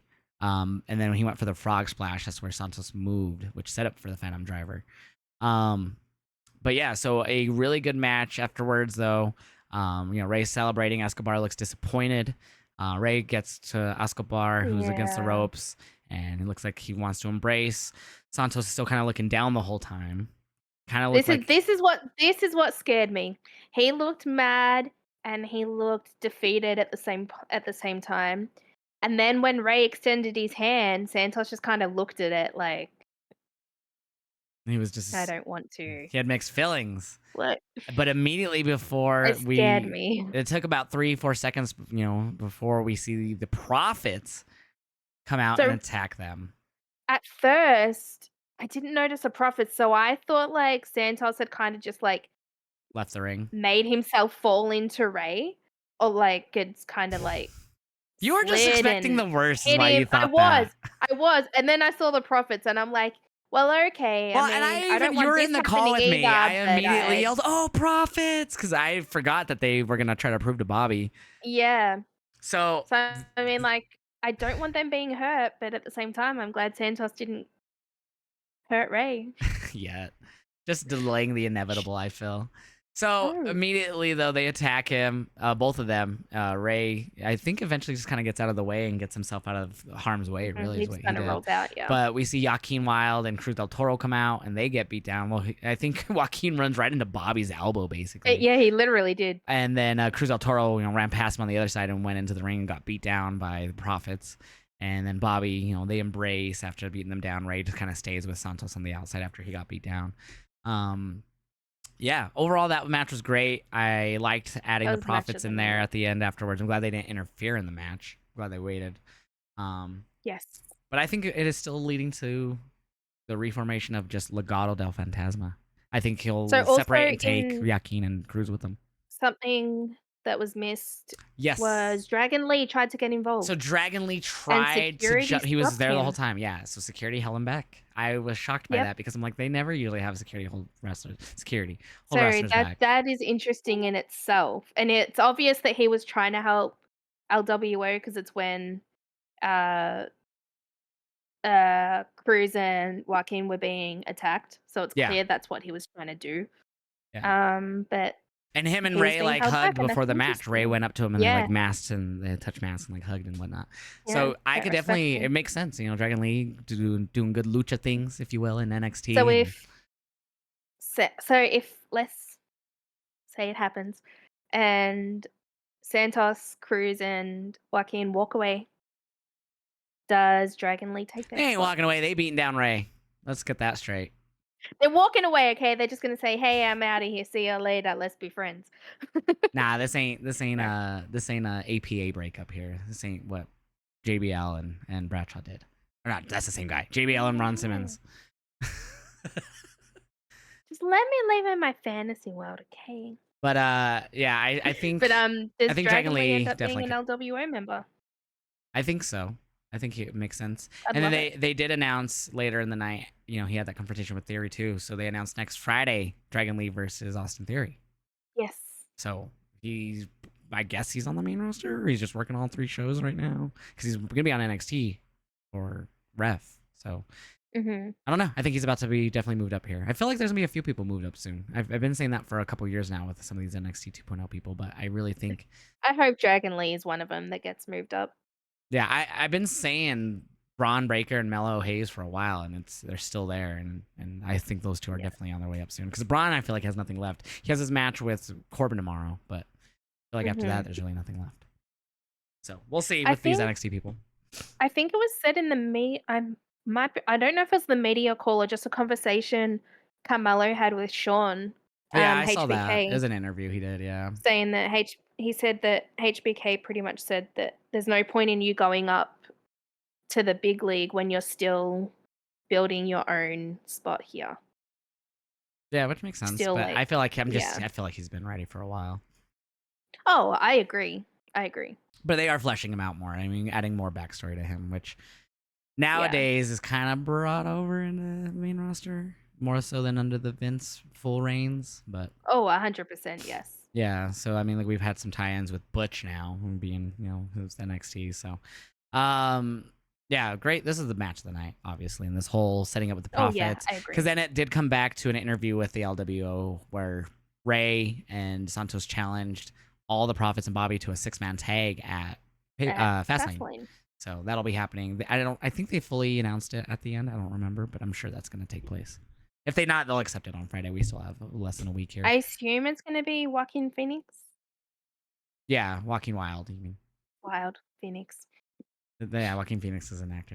He's an actor. As soon as I said that, I was like, "Hang on, that's not right." But yeah, so Um, that tends to be I assume it'll be happening. him, yeah. So after that, they actually talked about the announcement of Jade Cargill being in the WWE. They are going all in on Cargill. this. I said Cargill. Excuse me. All in on Jade, like, literally.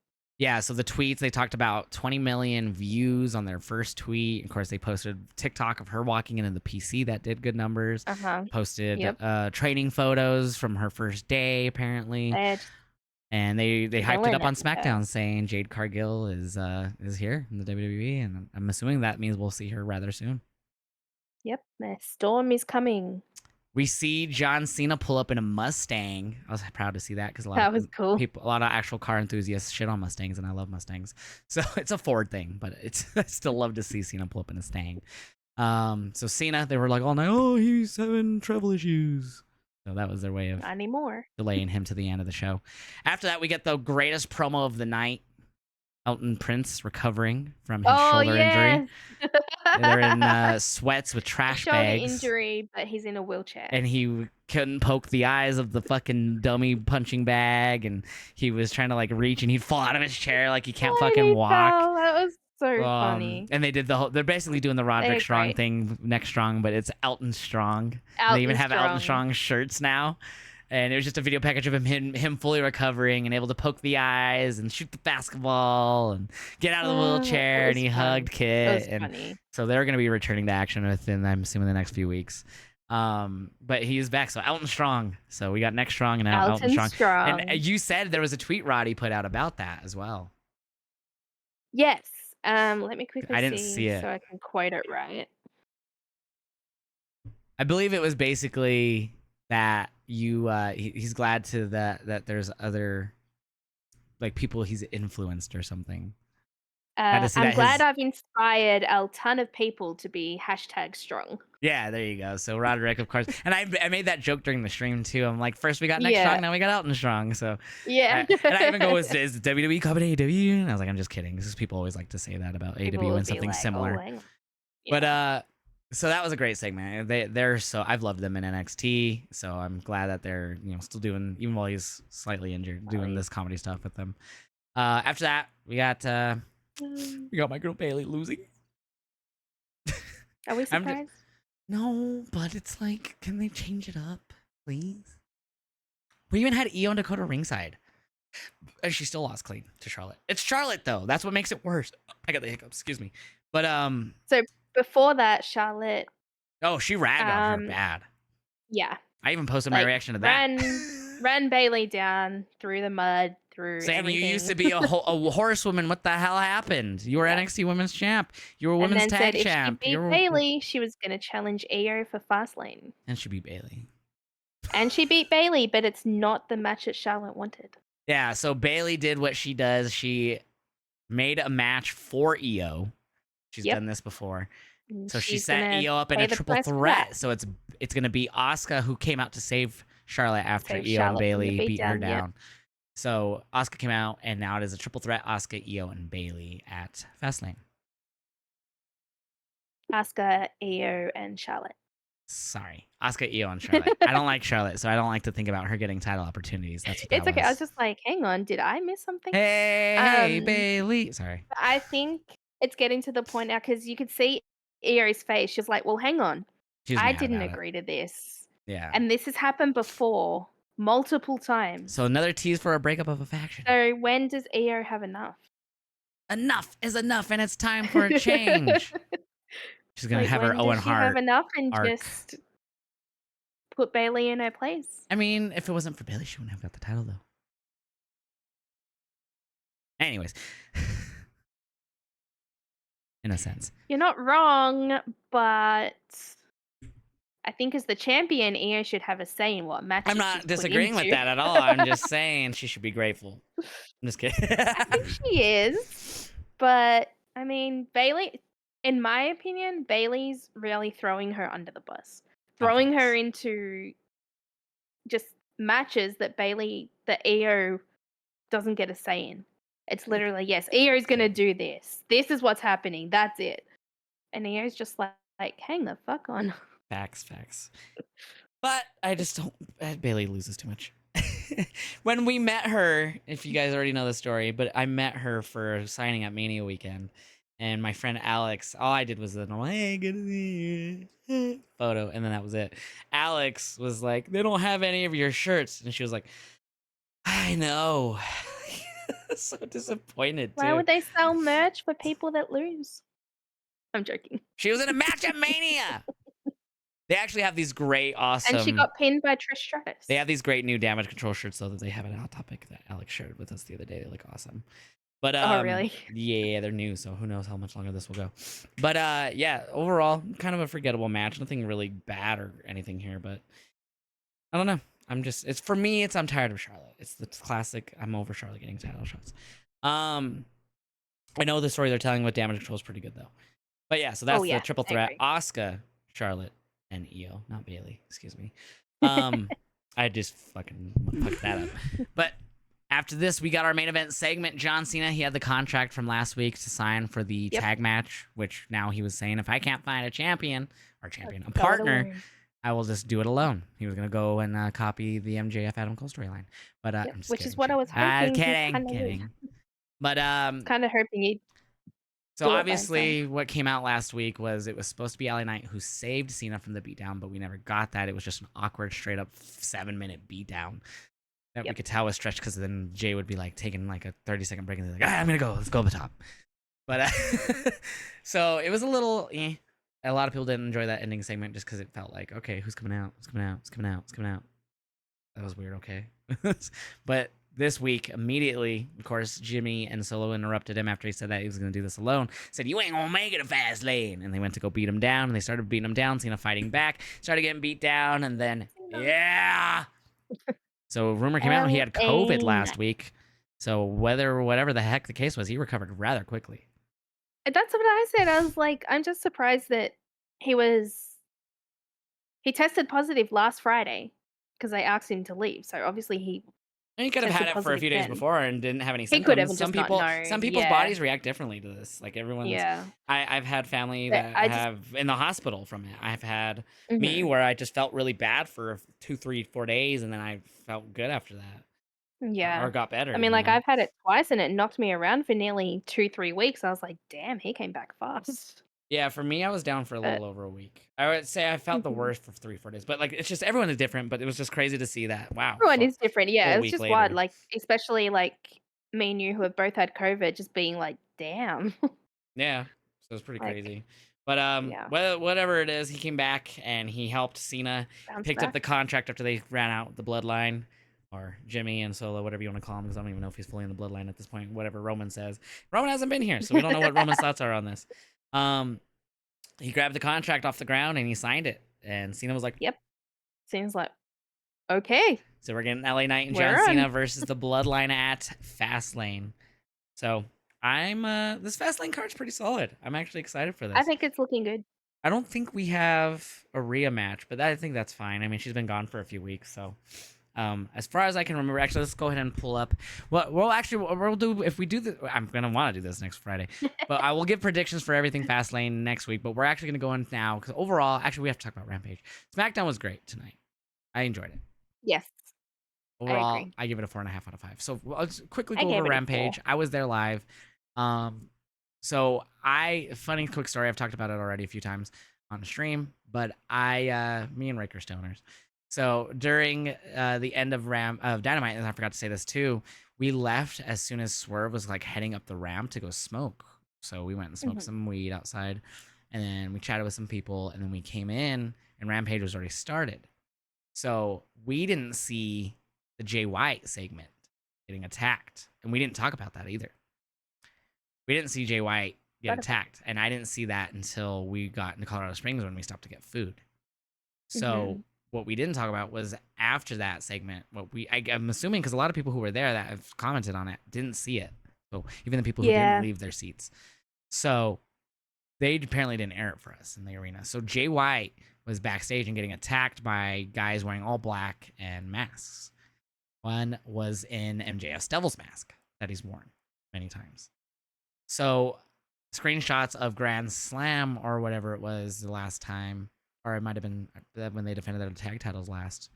Um, there was footage or a photo of them backstage, like sitting in the locker room, and the The devil mask mask is was in on Adam Cole's locker or where Cole's he's side. sitting. Yep. So lots, and obviously he got hurt. So obviously wasn't him on the attack, but it tied in with him leaving with Roddy in the Kingdom because it was 4 guys and one obviously looked to have a neck brace on under his fucking getup. So my speculation, because we're kind of coming back to that is gonna be revealed. I don't know now with the injury; it might change. But if I had to Mhm. guess, it was supposed to be Adam Cole with Roddy in the Kingdom turning on him. That would be cool. But depending on, I don't know the timetable. Obviously, he needs surgery, so he can be out a while. Depending on if they want to Mhm. delay this, like they did the Jade Chris thing, this is probably gonna be Adam Cole. If not, Yep. my second guess, if he's been gone all over a year. If he's healed, Kyle O'Reilly would make obvious sense with the tie-in with the Undisputed Era, former partners with Roddy even outside of that. So, and I think wasn't O'Reilly in a team with Roddy with the Kingdom or no? No, I I don't. can't I remember. don't remember. I don't know a lot of that stuff sometimes, but that would make the obvious second person if Cole's out way too long and they want to continue this right away. O'Reilly would be cool. Who do you think it is Cole. in the Kingdom? And obviously the Kingdom and Roddy because they have the fucking neck brace on underneath. It Yeah. was very obvious. But yeah, so we didn't see that live. So odd story there. So That's for interesting. Rampage, the Daddy Ass and the acclaimed trios titles defense against the Hardys and Brothers Zay. So we in the arena Yay. too. They didn't announce for us. They didn't show anything for Rampage, like what was happening. So we Oh, didn't know any of the matches going in, unless I missed it. that's But odd because for us they did. when they did the rundown, I didn't see it. All I saw was Collision and then WrestleDream. That's all Mhm. I saw. I don't know Huh, if I just interesting. caught it after the Rampage, but like I Yeah, swear I saw that whole package and there was no mention of Rampage. I'm that's probably interesting. wrong, but I'm a stoner. But yeah, so I didn't know any of the matches going in. So we came back from smoking, and the Rampage has already started. I expected a little bit longer of a setup, so I was a little like, oh shit. So we came in from the smoking area, and we like peeked through like the floor entrance, but we couldn't go in because we weren't floor, Mhm. and we saw the Hardys and the claimed, and I was like, oh shit, trios titles. So we got back to our seat. This is the highest I've ever been at a show. I've been high at shows, but like I was really stoned for this match and the following match. But it was really good. I caught no videos or photos of this match. We just watched it back tonight, obviously, because it aired. But it was really good. Just what I remembered watching live. Hardys were really good in this. We got a lot of suck it and delete chants back and forth. Um, really good match. What did you think of it watching it tonight? I enjoyed it very much. I'm a huge Hardy Boys fan, and I love the Acclaimed, and I think they're the perfect teams to go up against each other because they both got a comedy side to them, I suppose. Mm-hmm. Like, they're just both very charismatic, and I think they bounced off each other very well. And while the Hardys have slowed, they still are really good. Oh, yeah, they I can mean, still though, I go. always worry when Jeff puts all of his weight on the guys on their swanton. But if anyone can eat that, Yeah. it's Daddy Ass. He's a big mother. Oh, hell yeah. But yeah, he ate it all. Even live, I was like, oh my god, that was all of his weight. Like he didn't not plan himself. But really fun live. After that, obviously it's a taping, so there was a lot of promos that we didn't get that they taped probably either during Dynamite or while they were doing the Mhm. matches as well. For Rampage, but there was a backstage promo that they showed where Jay Lethal and Jeff Jarrett and the whole family came up or whatever, the crew, and Jay Lethal saying that he carried that title with honor, talking about the RH title and how that was his livelihood for years, and someone like him doesn't deserve to have that. And Eddie just laughed in his face, I was said, "All like, right, "Okay, I'm gonna go beat up I see Rocky." you. He's, I see you, but I go beat up Rocky, man." So looks like we'll get an ROH title shot for Jay Lethal in the near future. But that was something we didn't get live. Andrade El Idolo was then showed with an interview backstage.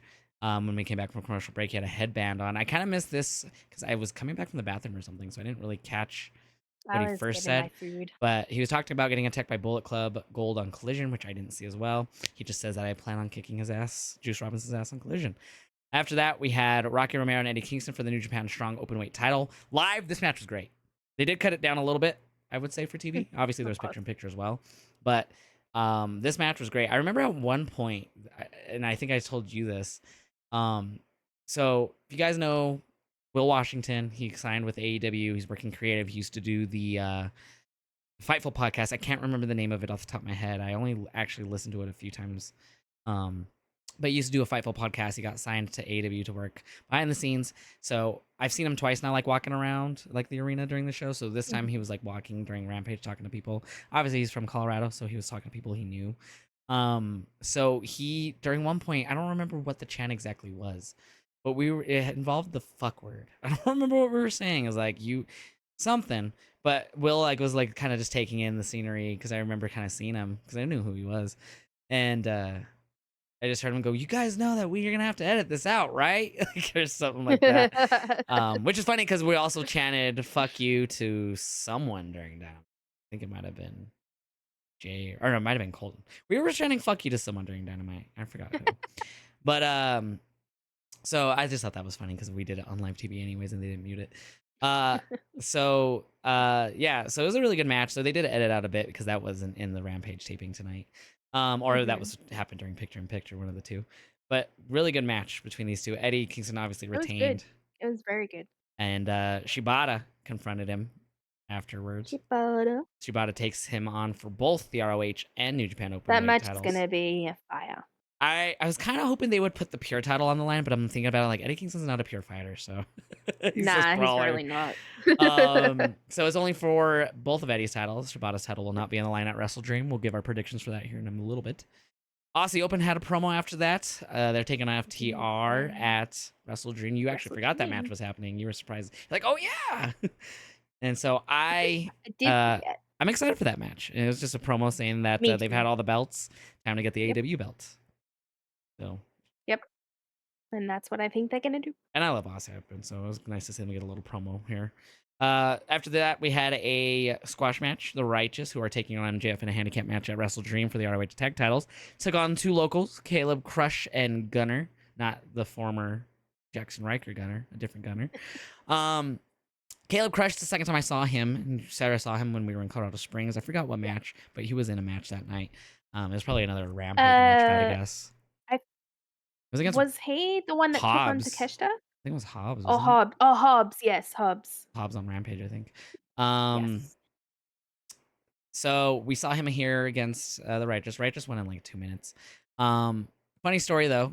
I talked about this on my Twitch stream tonight.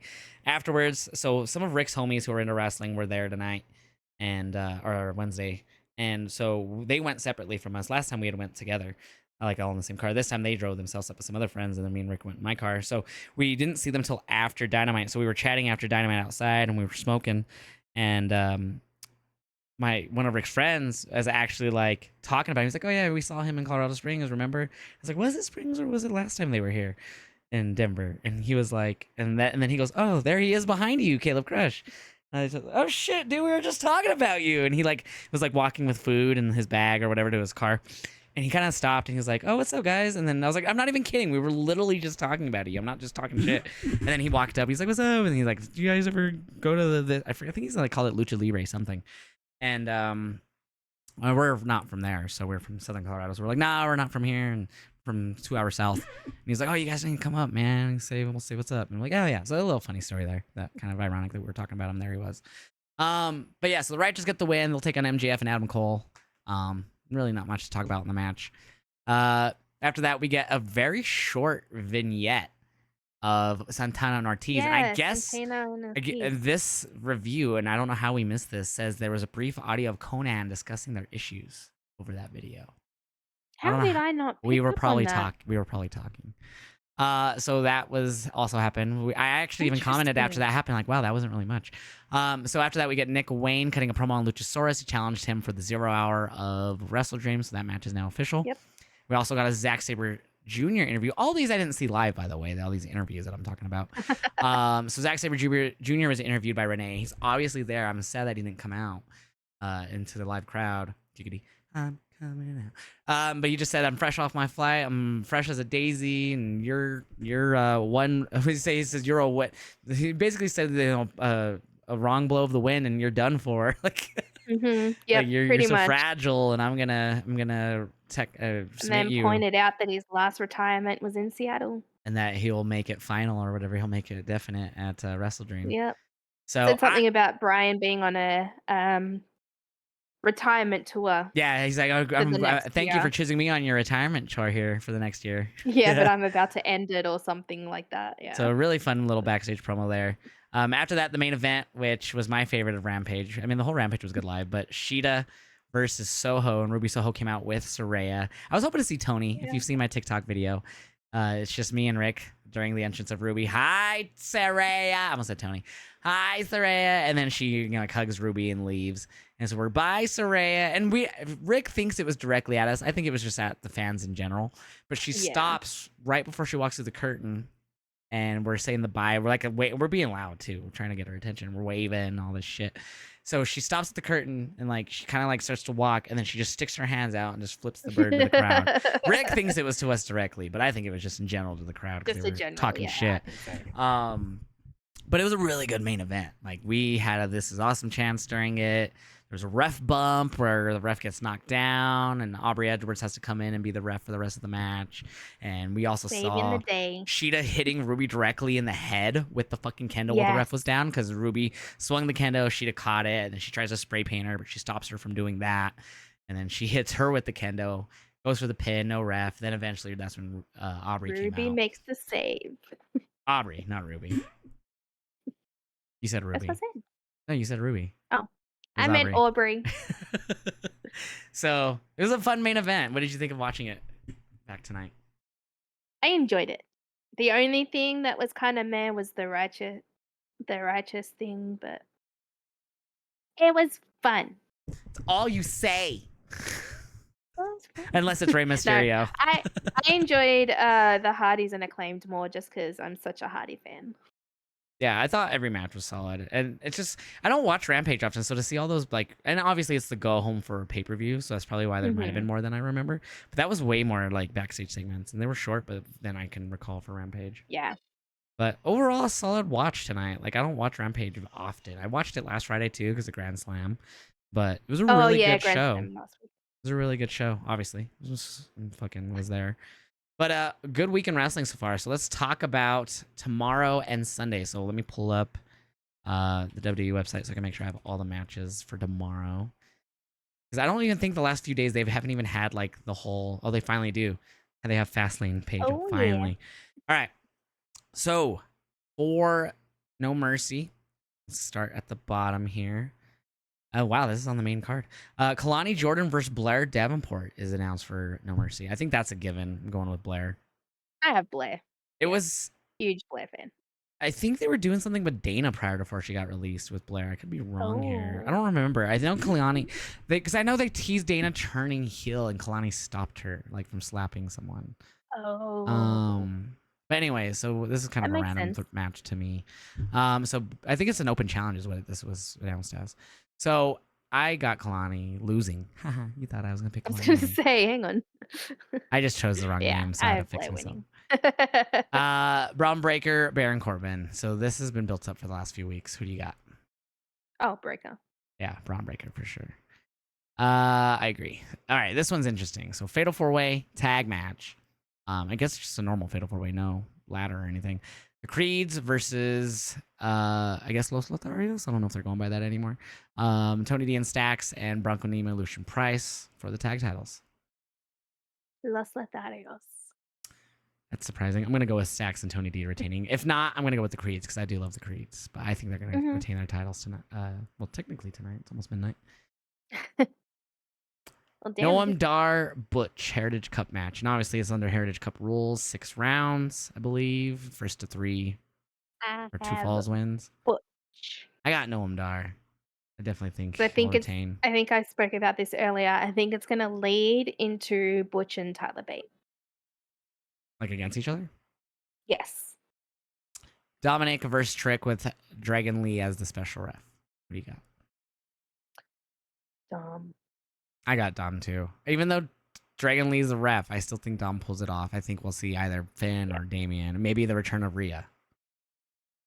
Oh yeah, I didn't think of that at all. I just had Either Dom way, winning. I got Judgment Day shenanigans. There probably will be. Women's title in an Extreme Rules match. Tiffany Stratton versus Becky Lynch. So no DQ. Becky Lynch.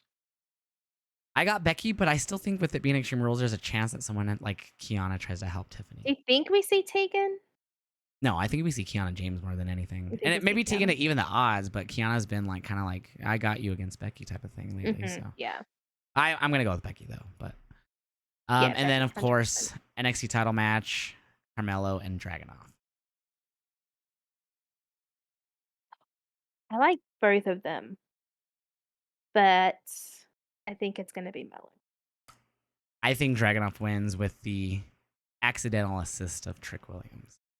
I think they're going to do exactly what happened to Dragunov, where Trick was holding the title, standing by the commentary desk, and Mello, or Dragunov went after Mello, who was standing in front of Trick, and then he launches himself. Mello moved. I think they're going to do the same thing, but with Mello hitting his head on the belt. Kind of like and Trick's be like, I didn't do it, just like he did to Dragunov. Like, I didn't cheat. Like, it just it happened. It just happened. I think we're getting the same thing. Mello's going to basically blame Trick and then start that. So I got Ilya. Yeah, I think it's gonna be Mello. We'll see. All right, now WrestleDream, a lot more, and they might announce more tomorrow during Collision. So that's very possible as well. I mean, they already have 12. They already have 12 matches, 10 on the pay-per-view, 2 on the pre-show right now. So we'll start with the 2 pre-show matches. We got the trios titles, the Acclaimed and Daddy Ass taking on TMDK. TMDK. She has to go for her Aussies. Unfortunately. Oh no. She got me. You got me good there. You got me in the first half. They're gonna lose. I would love to freaking see them win. Yeah, I got the Acclaimed retaining, but yeah, no one knows really unless it's an AEW fan base, but they're not known in AEW TMDK. So I text my brother about that match happening, and he's like, "Oh, that's who they're facing." Because the spoilers he read for it had the Acclaimed facing some jobbers at WrestleDream, and I was just like, "TMDK are not jobbers." And he's like, "Well, whoever wrote this article, they're jobbers to them." So I agree, though. I got the Acclaimed winning. Yeah, I think they'll win. So I'm excited to see TMDK. Me too. So we have Luchasaurus versus Nick Wayne was just announced on Rampage as well. Who do you got there? I think it may be Nick Wayne, just because last week there was some tension between Lucha and Christian, so I think that's going to play into this as well as into Christian's match as well. I think Nick gets destroyed here. I think Lucha beats Poor his Nick. ass. Not even kidding.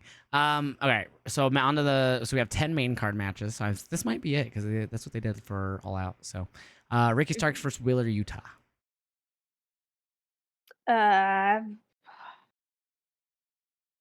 I'm gonna say Willa Yuta. Starks. Oh, you have Starks. Okay. He's been on a big. I mean, he's lost Brian. He's He lost some big has. matches, but he's been on a big He's been swing. on a roll. Yeah. Young Bucks versus the Guns versus the Lucha Bros versus Orange Cassidy and Hook for the opportunity at an AEW World Tag Title match. I'm gonna say the Bucks, but I would not be mad if Lucha Bros were to win. I honestly think Orange Cassidy and Hook are gonna win. Wow. Okay. I want the Bucks, obviously, but I actually think they're gonna go with the wild card of OC Hook. They very well could. Chris Statlander versus Julia Hart for the TBS title. I have Stat, but I would love to see Julia Hart I walk away with the think title. Brody might somehow help Julia win, so I'm gonna go with Julia. I would love that. I would not be mad. I want if Statty to retain, but I think they're gonna put it on. I don't know. I'm gonna go stick with the Julia. Yeah, I want Statty to win. Do you think Willow is gonna cause an interference and continue that feud? Possibly. That's possible. But I'm gonna go with Julia with the help of the House of Black in some way. I have Stat, but I'll be very happy if Julia does win. Eddie versus Shibata for both the ROH and New Japan Strong Openweight titles. I'm so excited for this match. So excited. I do have Kingston winning though. Yeah, especially since it's not I think it's for the pure title. Very, very, very hard hitting. It's gonna be fun. It's gonna be great. I'm excited. Yeah, I got Kingston as well. Christian and Darby, 2 out of 3 falls for the TNT title. You have to get 2 falls to win. I think Darby's gonna win. I think we see. I was gonna say, I think we see like shenanigans with both Nick Wayne and Lucha. I think Nick Wayne. I said it earlier. I think Nick Wayne turns heel and joins Christian and helps him retain. Fair. It's possible we get a double turn and Lucha joins Darby, but I still think Nick Wayne, like swap. Yeah, I think Nick Wayne is gonna turn here. But I have Darby winning as much as I love Christian. Chris Jericho and the Golden Elite versus the Don Callis family, which is Sammy, I really don't know Takeshita, and Ospreay. Of Sammy, I'm gonna say Team Jericho. Yeah, I feel like Kenny and Kota haven't won. I mean, they won Blood and Guts, but I feel like Kenny, has lost to Ospreay, lost to Takeshita, lost the multi-man to Takeshita at All In. Or whatever it was, All Out, whatever it was. So I think they'll get the win here, Jericho and the Golden Elite. Yeah, I think it's gonna be Jericho. But you also need to establish that Don Callis family with Sammy, so that one's rough. So it could go either way, but I'm gonna go with unfortunately Golden Elite. I can't go against Kenny. That's too hard. I think it's gonna be Sammy that eats the pin here too. I don't think so. And it's gonna see. suck. I want to say the only reason I'm picking the Golden Elite and Jericho is because I'm a Kenny fucking fan. That's it. It's not even. It's one of those rare times that you're gonna see me pick based off my favorite. Based off who you I usually pick on what I think, but I can't go against Kenny. I can't. MJF in a handicap match against the Righteous for the ROH tag titles. MJF. I think he loses. I don't know how, but and then again, he is the AEW World Champion. Yeah, I think he retains. I think you're right. But I wonder about the people in the masks. I mean, they helped him though by going after Jay, but still. They did, but I don't know. You may be onto something there. I don't know. I also think that MJF may use the ring to. Yeah, and with him now that I think about it, with him being the world champ, he ain't losing alone here. I don't think he's gonna. Yeah, lose. so I'm gonna switch that one to MJF. FTR versus Aussie Open for the AEW tag titles. Aussie Open. I said on stream today that I would actually bet money that Aussie Open are gonna win And I would because take I that am bet. that confident in them. I would take that bet because I think FTR retain. As much as I want Aussie Open to win, I think FTR retain. Mhm. So I think FTR retain and they'll I take just on OC and Hook. It's just funny because me and my brother were discussing a few weeks ago who could beat FTR because they keep destroying whoever comes in their path, And they just beat the and we were Bucks both like, at "It'd be All In. cool." So Yeah.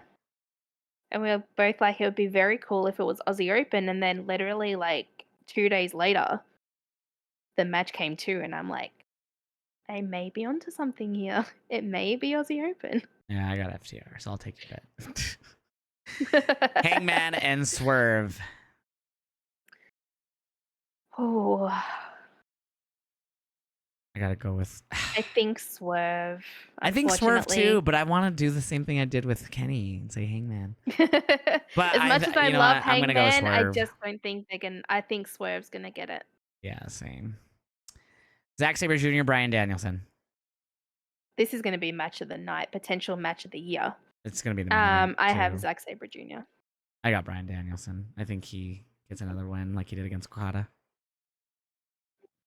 I wouldn't be mad, but I really want to see Zack Sabre Jr. And his promo tonight on finally get the Rampage made win. me, as I was already hyped for this match, but the promo on Rampage from Sabre himself finally was like, ooh, okay. Yeah. Do So you yeah, I think gotta go with Bryan there. Brian gets final countdown?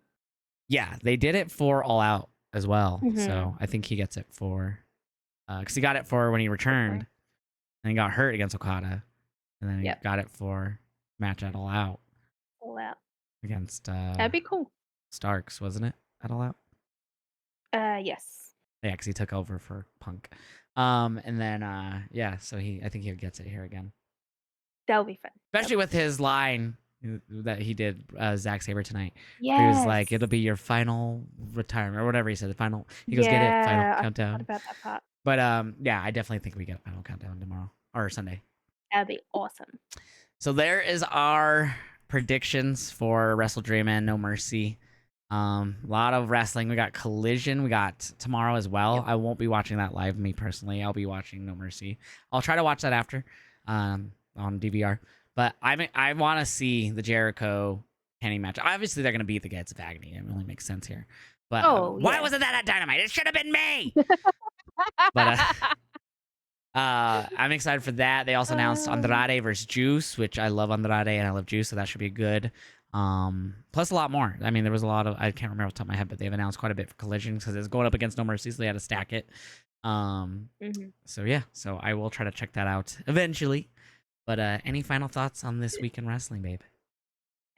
It's been a lot, but I think it's been very like I sometimes I feel too much wrestling can be too much, and Yeah. it just kind of feels draining. But I think this week has been very good in terms of I mean, so good we storytelling, went 2 hours. That's the matches. longest we've done yet. Yeah. So A lot to talk about. yeah.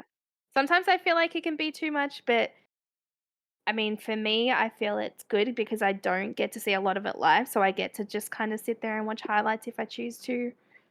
Skim through it on the DVR, skip over things you Yeah, don't care about. so I don't have to sit through full 3 hours of Raws or the 2 hours of NXT when they feel long to me. But I think it's been very, very good storytelling this week. Yeah, I feel like every show. I mean, again, I didn't really see NXT much, but the things that I did hear of NXT was really solid. So And there was no Santos turn. yet, but So that was overall, good. everything has been good this week. You know that we did see. Obviously, I attended Rampage Dynamite Live, so that's hard to hate. But yeah, overall, great week. Hard to hate when you're attending live. Also, if you didn't already know, I'm gonna be at WrestleMania 40 as well. So that I announced Monday is full set. I already got tickets. I already got my flight. Last year, I didn't have my flight till December. I didn't have my tickets till the beginning of December or end of November, one of the two.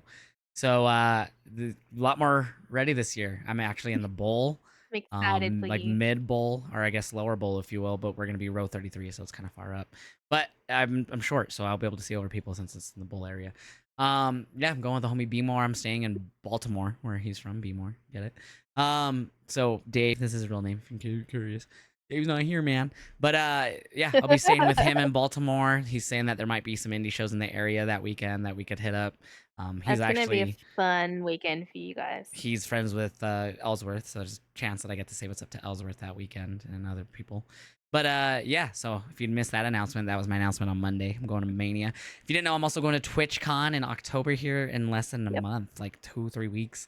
Be in Vegas. I'm doing a pro wrestling panel with Santi's app, with Hype the Commentator, with Women's Wrestling Pod, I believe is what they're called, and with Kat, who I believe is doing some. I don't know. There's a few others, but we're all gonna be there. It's gonna be awesome. So I'll be in Vegas for a weekend with the homies Alexander Rose, who I went to Mania with this year, and the homie Rytux is going too. So that's gonna be fun. So you're gonna be expecting a lot of interesting content from TwitchCon. I'm gonna be posting a lot of stuff from there. Be fun. So if you guys want, I'm make sure. excited for you.